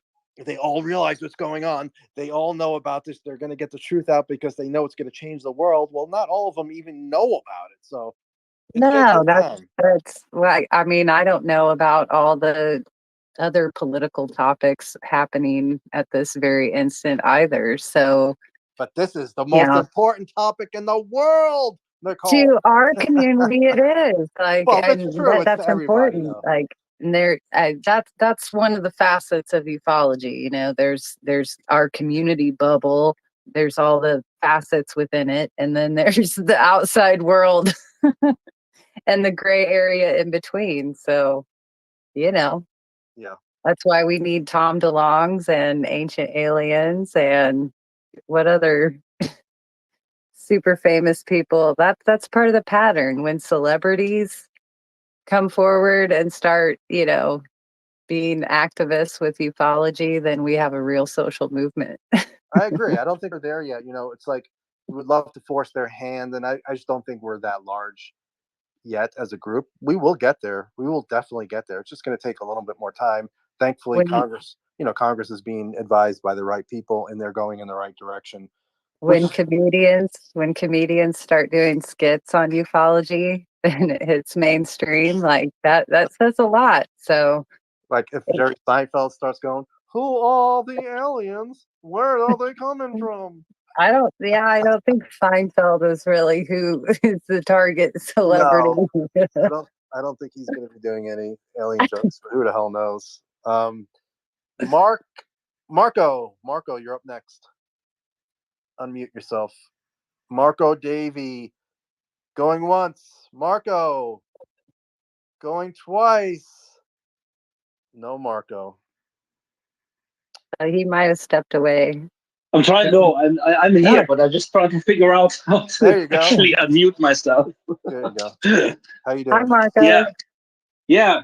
First of all, hello everybody. Yeah, I'm based in the London area in England, and I've been interested in the UFO research for a long time. So I'm just surprised that when I speak to friends or family, they actually haven't heard of these revelations or these things in Congress that David Grusch has under oath basically made certain statements. The majority of people, I don't think, are even aware of it.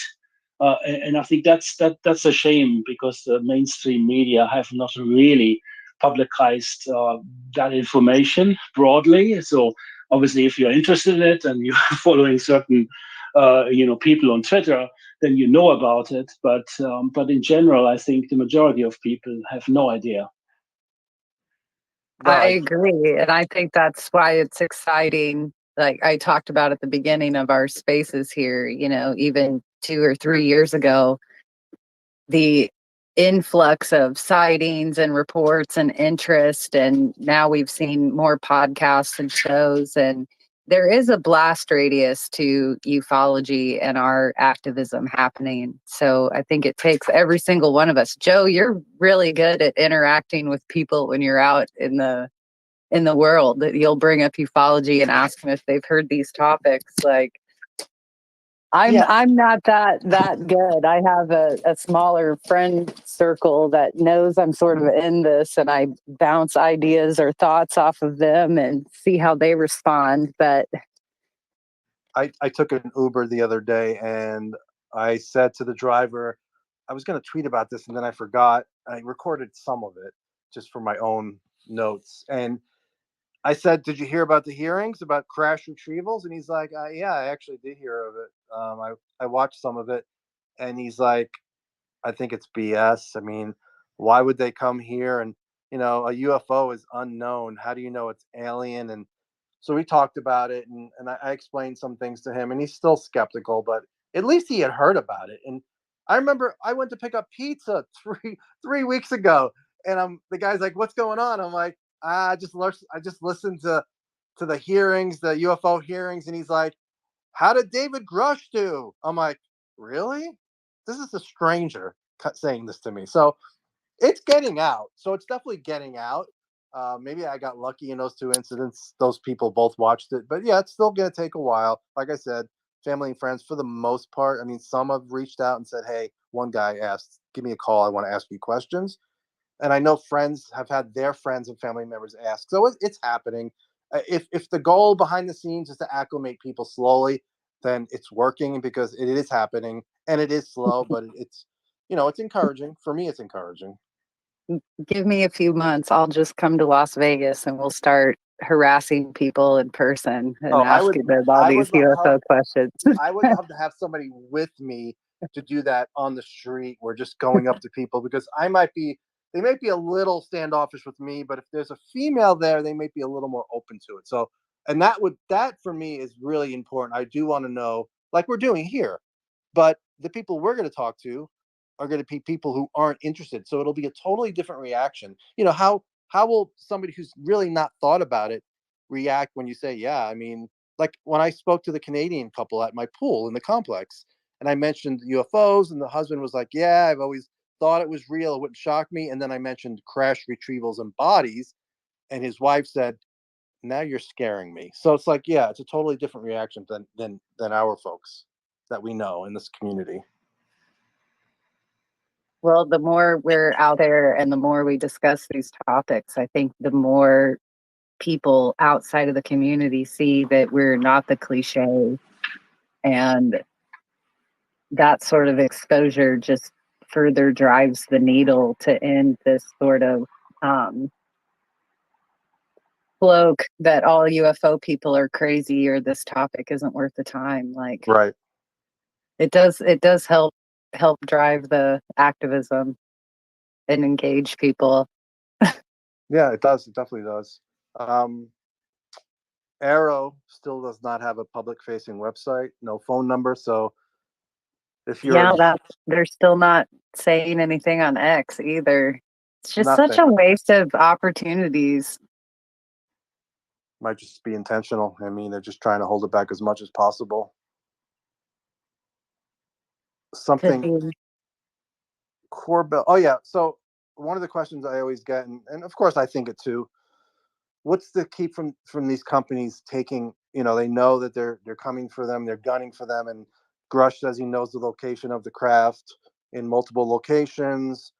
What's to stop them from moving it? And Corbell was like, yeah, they can definitely move stuff. He goes, but some stuff is really hard to move, and he wouldn't expand on that. You know, Grusch has said there are football field size craft, and then Coulthart has said some of it's so big, one of them is so big they had to build a building around it. And then Corbell added, of course they can move it. I mean, they've directly threatened people, so it would not be a big deal for them to say, yeah, we're going to move it. They don't give a crap. But there are measures in place to try to make this so that if something is moved, there's a record of it. And if something is changed, there's a notification of that. So there are people looking and watching with a microscope. End quote. That's And interesting. Yeah. I mean, I know we sort of relate it all to UFOs, but when we're talking about some of these facilities, you know, even testing aircraft, it's like you can't, it's just, you can't take the whole facility that's designed to do what it's doing and move it or hide it. To some extent, I'm sure some is. I think it already has been buried. That's what I even mean about these legacy programs. People involved might not even know the history of what they're working on or the right. different layers of it. So, The doc. The doc is Hello, up. hello. Hey, doc. Thank you for the opportunity. I just wanted to Welcome. address just a couple of points about perception, both what you've just been speaking about, sociological perception and also physical. On the matter of sociological, if you recall, when Claudius Ptolemy noticed that his astrological observations of the stars and the planets, or particularly the planets, didn't make sense.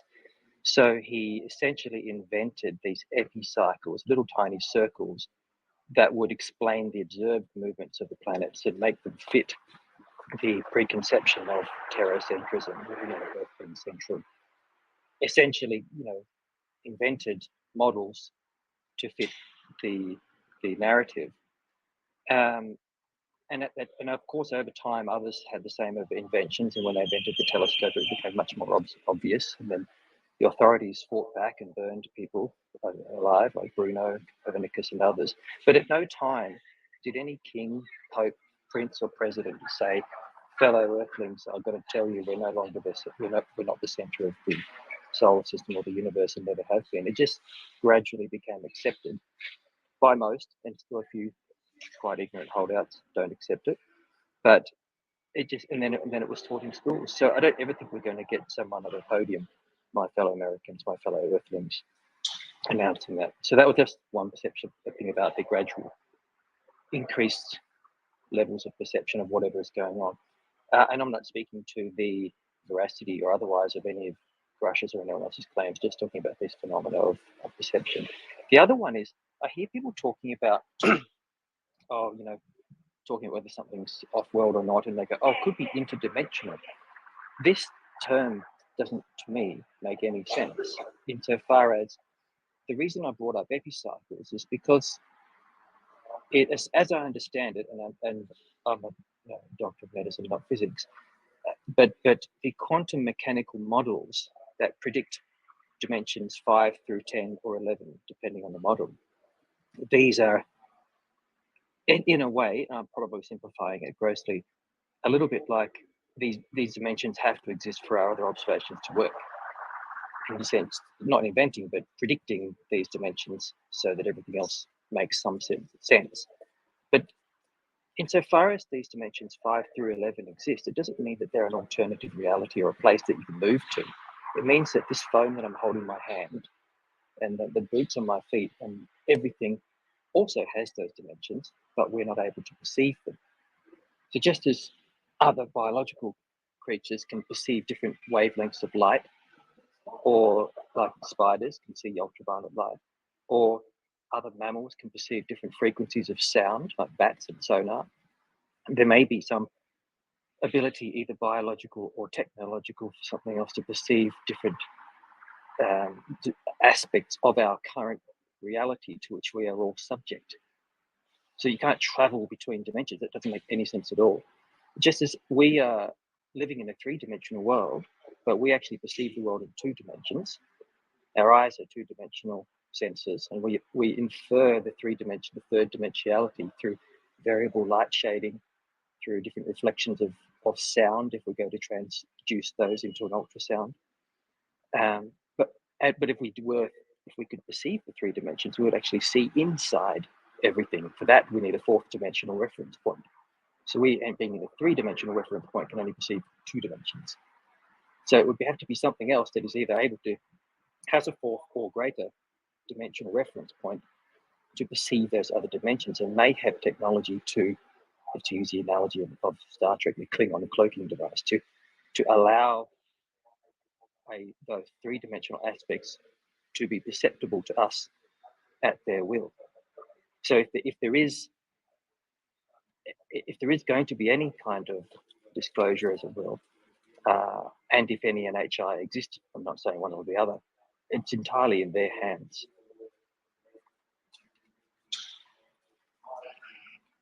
I am going to remove him. Thank you, Doc. I want to read something related to that. Yeah, I was going to bring up and maybe refer people, because Doc was sort of speaking on the theories that Jimmy Blanchett has put forward with his encoded light matrix. And it also follows concepts that UFOs aren't necessarily spacecrafts, but they're space-time crafts, and that maybe some synchronicities aren't necessarily communication with a being per se, but different various ways to send information. Either everybody says back through time, but I think it's more in a non-linear fashion of time. A way to send information through non-linear time. There we go. Start getting into dimensions, and it's so beyond my pay grade, but I'll read what Eric Davis said in an interview with Stephen Greenstreet a couple of years ago, before the current Greenstreet was born. He said, whether they're extraterrestrial, that remains to be seen.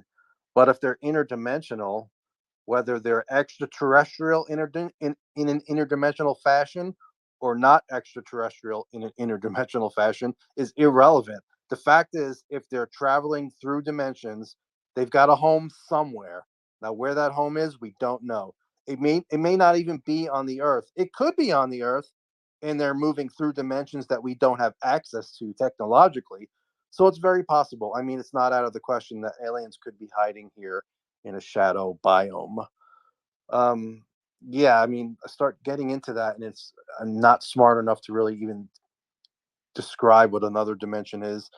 Well, that's where, I mean, it just gets layered and layered. Is it an infinitely small dimension? Is it infinitely huge? Is it a parallel to ours, except one thing's opposite, like we all have tails, or that's the mind can continue and go on and on and on. I think you hit the nail on the head though when you said that it still speaks to something coming from somewhere. It's a home or just existing outside of our reality somehow.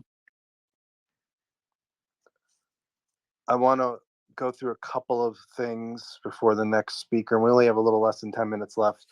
NASA, in their recent, Marek von Rennenkamp, who's written some great op-eds for The Hill.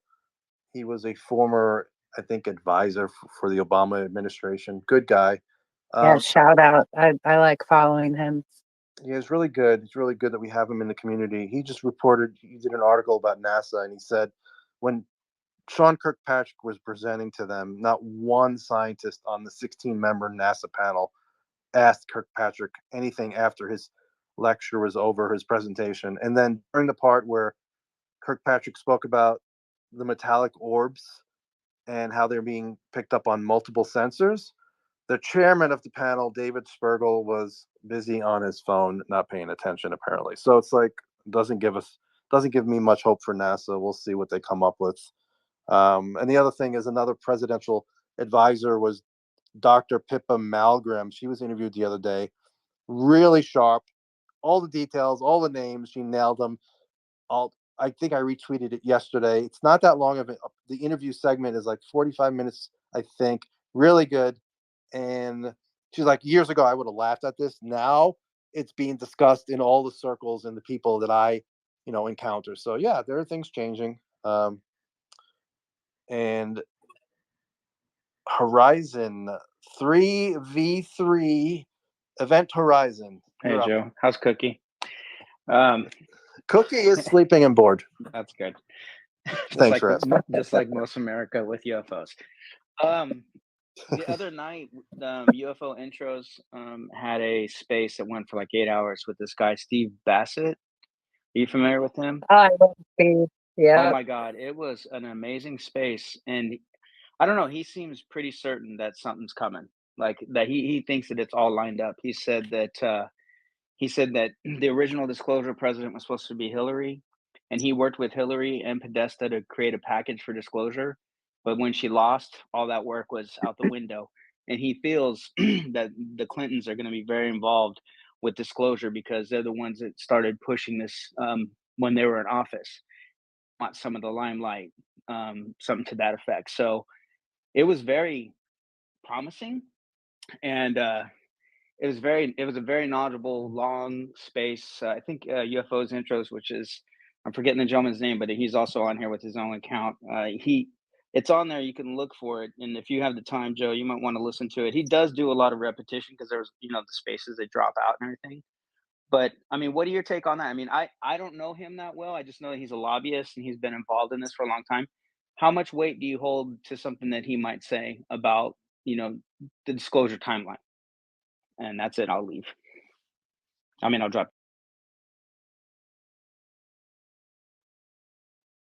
I would say absolutely. Stephen Bassett has some insight into the whole disclosure movement. He's been one of the key players, whether we're talking about the citizens hearings back in, I think it's 2013. And yeah, he's obviously very hooked in with the political side of this debate, and whether it's going to be I guess how I break it down in my head, honestly, is that if the disclosure movement is going to follow like the Democratic Party or the Republican Party and who's in office. But I do know that there is some history there with the Clintons, absolutely, and Podesta. And there's also a history, to be learned of what went down, while Bill Clinton was in office, and just sort of the transition in politics and military and disclosure and record keeping and all these layers. Now, I haven't seen either of them like come out or have opportunity to be asked questions recently, but I think even the last thing I heard on Podesta was he has a new position within the Department of Energy. So I think maybe there's still players behind the scenes to some extent, but I don't see them really like showing their face, as part of advocacy towards this yet. I remember encountering Steve at maybe it was the X conference. It was like 2004, 2005 in Washington. I was living in New York at the time, and I remember hearing him back then, and he was talking about how disclosure was imminent. So his timing, I don't really put much into his timing, but he's not the only one saying it right now. So things are making progress. We are making progress as far as the president making an announcement, which I think he has predicted. I don't see that happening anytime soon. I think it's going to Yeah, be. has he said the president or has he said the White House? I thought he said the so, president. I could be wrong, but I just tell people just don't expect any full disclosure in the next couple of months. Maybe in the next couple of years, 3 or 4 years. Maybe I'm wrong. It just seems too. It just the way you see things happen. It takes time. The government takes Yeah. time. So His truth embargo, is getting lifted. That's what he refers to it as the truth embargo. So I think, he has a valid stance and he has a history, and I do pay attention to what Steve has said over the years. I've asked him to join a couple discussion panels that Grant and I have hosted over the years. They're on my YouTube, and yeah, he does sort of have a rhythm to what he says. And I mean, let's face it, anybody who makes like definite declarative, predictions runs the risk of eating a crow sandwich. So I do think he has his, finger on the pulse of what's going on and a certain perspective. So yeah, I take his opinion into account when I reflect on ufology. eventually he'll be right. That's all I have to say. Eventually he'll be right. I mean, And it's been 17, 18 years. So it's like, and he was saying the same stuff back then when I was seeing him lecture. I think his right, passion but is he's great, never all but wrong. let me just, what, he's never what? He's been wrong He's forever. never all wrong. But he's been wrong forever. It hasn't happened until 2017. Before that, I mean, I know the Clinton stuff went on, but whatever. I mean, I know we have different opinions about him. I appreciate his work. I appreciate his passion. I don't think he's a bad guy. All right, we've got 1 minute. Christian Morales, you're gonna be the last one. Christian, unmute yourself. You are a speaker. All right. Let me add him. I don't know. I thought I added him. Go ahead, Christian. Something's not working right. All right, we'll go to J.I. J.I., go ahead. Unmute yourself, J.I. Hi. Hello, there you Can go. you hear me? Can hear you. Great. Let me just turn off my. So I wanted to kind of ask you about something that Askapol said in his talk the other day. There's something like he interviewed like 100 senators, and out of that, only 30 seemed to know what was actually going on with UFOs. And one of his sort of observations was that we're in a dire predicament if that's the percentage that actually even know what's going on.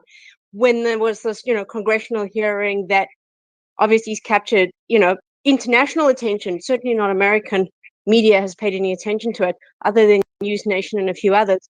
So how do we as a community get that message to politicians and kind of start forcing the issue? Because I feel like there's not enough impetus. Like this could die and it could be another 10 years of flopping about before, we gain traction.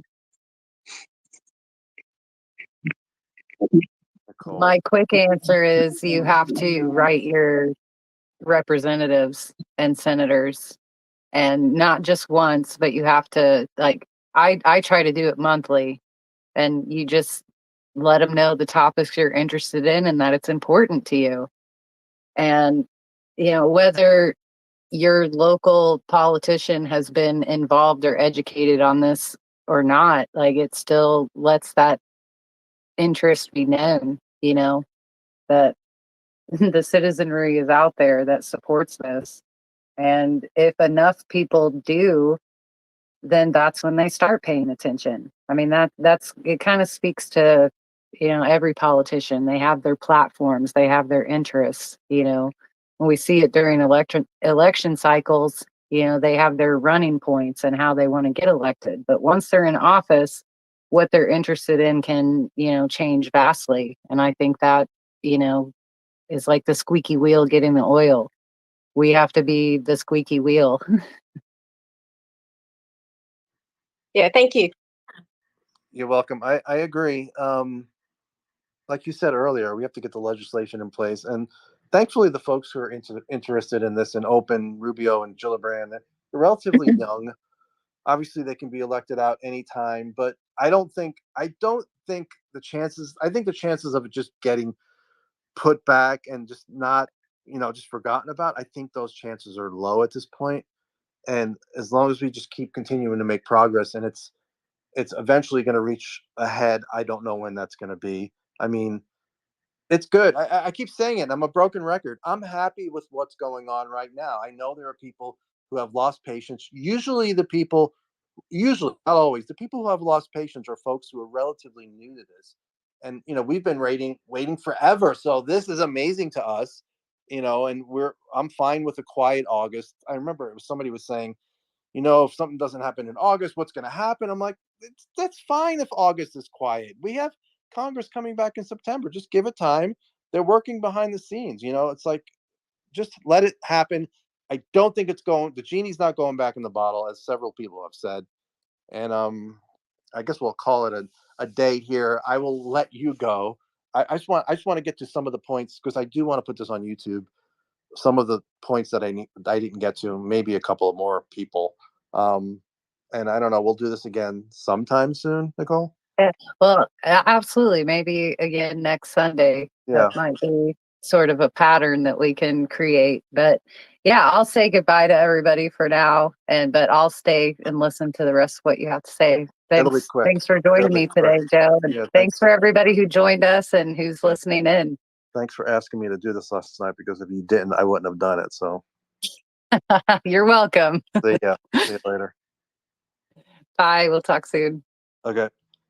I just wanted to go over a couple of things just for folks on YouTube who are not following all of this. So Lou Elizondo did chime in, and he said, this is related to the Grusch article in the Intercept attacking Grusch. A veteran's PTSD should never be used against them. Shame on any journalist, quote unquote, who writes BS articles attacking a veteran for the health consequences of their service to our nation. So that was Lou's tweet. And then Brian Dunning, who is a big time skeptic debunker, even he chimed in and said he had a chat with his wife, who deals with cops and HIPAA rules where you can't share health information. She deals with cops every day, and his wife confirmed that the police department violated the law and its response by not redacting every remote hint of diagnosis, history, treatment, etc. And Brian Dunning hopes Grusch nails them for it. What else? And more about the Intercept. I'm just trying to see what else I didn't cover. Bob Exler, if you ever listen to his interviews, he's talked about his conversations with Admiral, and I'm going to draw a blank, but Exler, 1993 and before, around that time, saying Bobby Ray Inman, Admiral Bobby Ray Inman, who Project Unity has interviewed. He basically denies, there was nothing about crash retrievals. If you listen to the Bob Exler interview, and it's OESS, something like that. It's not Exler, but that's how it's pronounced. And that was in the 90s, saying very similar things to what Grusch is saying. He wasn't an insider, but he interviewed a lot of people. He was basically an investigator, ufologist, and really interesting guy. I talked about what Ross had predicted. Within months we're going to hear stuff, and then Lavenda said within years. Michael Schellenberger, who did a follow-up on a debrief article with David Grusch, he says he said up to 12 craft we have in our possession, and I said last year I heard 12 was the number. Schellenberger says he has multiple sources who are saying we might have up to 30 craft. So I don't know. I don't know which one is true. And I talked about the other senators. Susan Goff, is she one of the folks who is trying to protect us from ourselves? You know, the patriotic duty of not letting this information out because it's going to destroy society. I don't know. Again, I don't know. George Knapp talked about how surveillance of journalists and investigators has happened in the past. He experienced that. He experienced his phones being tapped. And as I say, as Grusch said, there is or was a sophisticated disinformation campaign, and Knapp noted that's still occurring today. And Corbell, I talked about how we're heading in the right direction. Just need patience. He was being real. This may take a while, folks. I know things happen fast, but try to remain patient. This way you won't get frustrated. What else? I think that's basically it. I covered everything I had written in notes. I'll just take a couple more, folks, and you guys chime in what you want to say. Take it in any direction you want. Christian, you're up. I have 3 more people requesting to speak. I will take those 3 and then I'll go. Christian, you're up. You're muted. There you go. Don't hear you. I will add Rebecca. Hey, Rebecca. Let's see if I can add Rebecca. That's not working. Let's see with Felipe. So nobody that I am adding a speaker is being. There Can you we hear me? go. Let's see. Yes. I can hear you, Felipe. Yes. Thank you. Okay. Yeah. I just wanted to echo some of the points that you guys were talking about with voicing your opinion, like reaching out to your representatives and stuff like that. I would encourage everyone that's listening to this, especially if you live in the US, to call, find out who your representative is and call. I know it's annoying and it's a little bit awkward, but I feel like we should voice our opinion. That's one of the things that we have as Americans, or we should have, is that freedom of speech to let the representatives know what we want. So yeah, when I called, I spoke to an intern, and it was a little. I felt a little bit disencouraged to talk about it because there's so many other things that we have to also take care of: homelessness, the war, all of those things. But I would encourage people to don't feel like this is not important. Like this is potentially very altering. And yeah, I guess one of the next things that I'm going to do is I'm going to write. I'm going to keep writing. There is, I think, something more powerful with an actual physical letter, paper letter that you send through snail mail, to let them know that, especially also, I wanted to say about the Intercept. I got a little bit mad. And before this, I wouldn't comment on much, but I got very mad with the article. And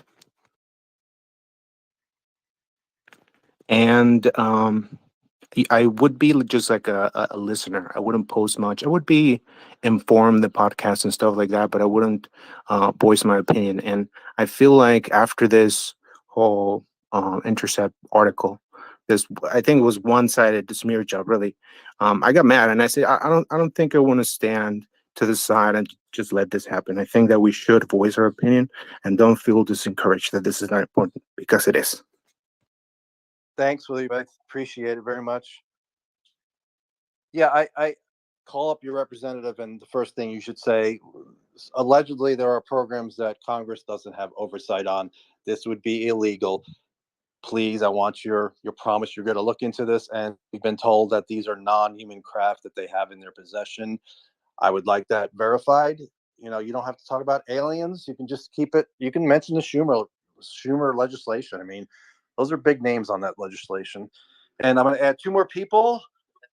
Lynn, you're up. Connecting. I don't know if it's my problem. Go ahead, Lynn. You're unmute yourself. You could speak. Right now, you're muted. And Darius will be the last one after you. Sorry, guys. Gotta go. Lynn, you're there. You're muted. If you want to speak, unmute yourself. Darius, you're up. Unmute yourself. Go ahead, Darius. I don't know if it's my problem on my end or you guys, but you guys are both muted, so I can't hear you. Can you hear me now? Go ahead, Darius. I can hear you. Oh, Go I'm ahead. sorry about that. I was stuck on mute.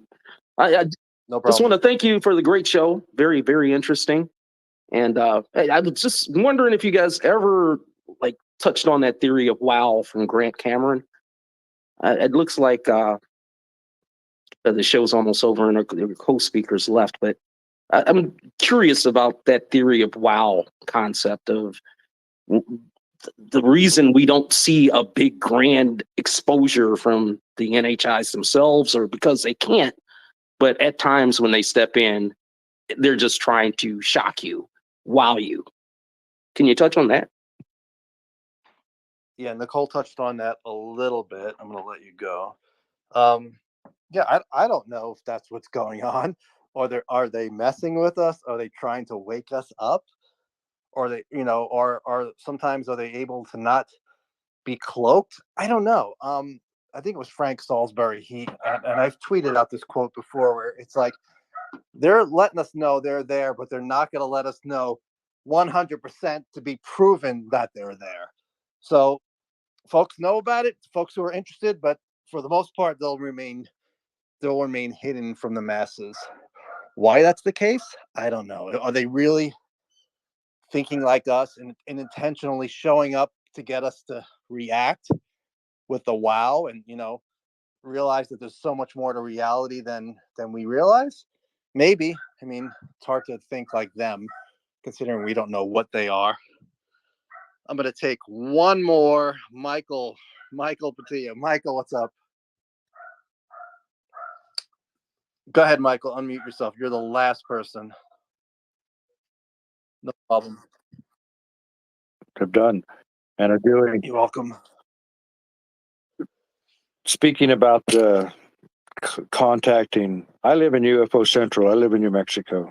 So it's essential for somebody like me to stay in contact with these people, regardless of party affiliation.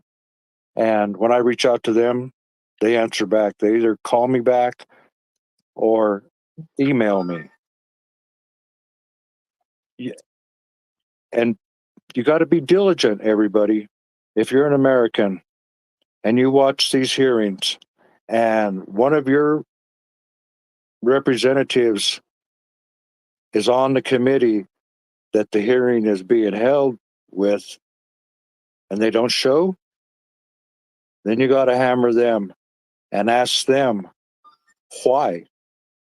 Why weren't you at this hearing? This is important. This is important for national security. This is important for disclosure. This is important for the development of mankind's new energies. Maybe it might be a way to save the world. We don't know. We're still searching. Thank you. Thank you, Michael. All right, I'm going to take two people because Juan, if you want to speak, let me know. And I'm adding, Felipe, I already did. Nobody else is requesting. I'm going to invite Juan to speak if he wants to. I don't know if you can take that. No, it's not taking it. All right. I'm going to go. Thank you, everybody, for being here. I'm really appreciating that Michael is here, which I asked him this morning to join, and I didn't know if he was going to be able to do it. So that was great because you really don't get to see insight from somebody who's worked in the world of intelligence for so many years. Expanding his thoughts on what happened with Grusch and what's happening right now. So, as Nicole said, we might make this an every Sunday thing, and I know I need to figure out a way to record this for YouTube. I know there's a way, but it's not easy. So anyway, all right. Thanks again, guys. I have Patreon, PayPal with all that stuff, and Nicole does too. So if you want to support us, that's fine. And you're already following me, and you're following her, hopefully. Same thing on YouTube. We both have YouTube channels. You can find both of us. I'm not sure if mine's listed on my Twitter, but I'll figure that out. All right. Talk to you guys soon. Thanks again.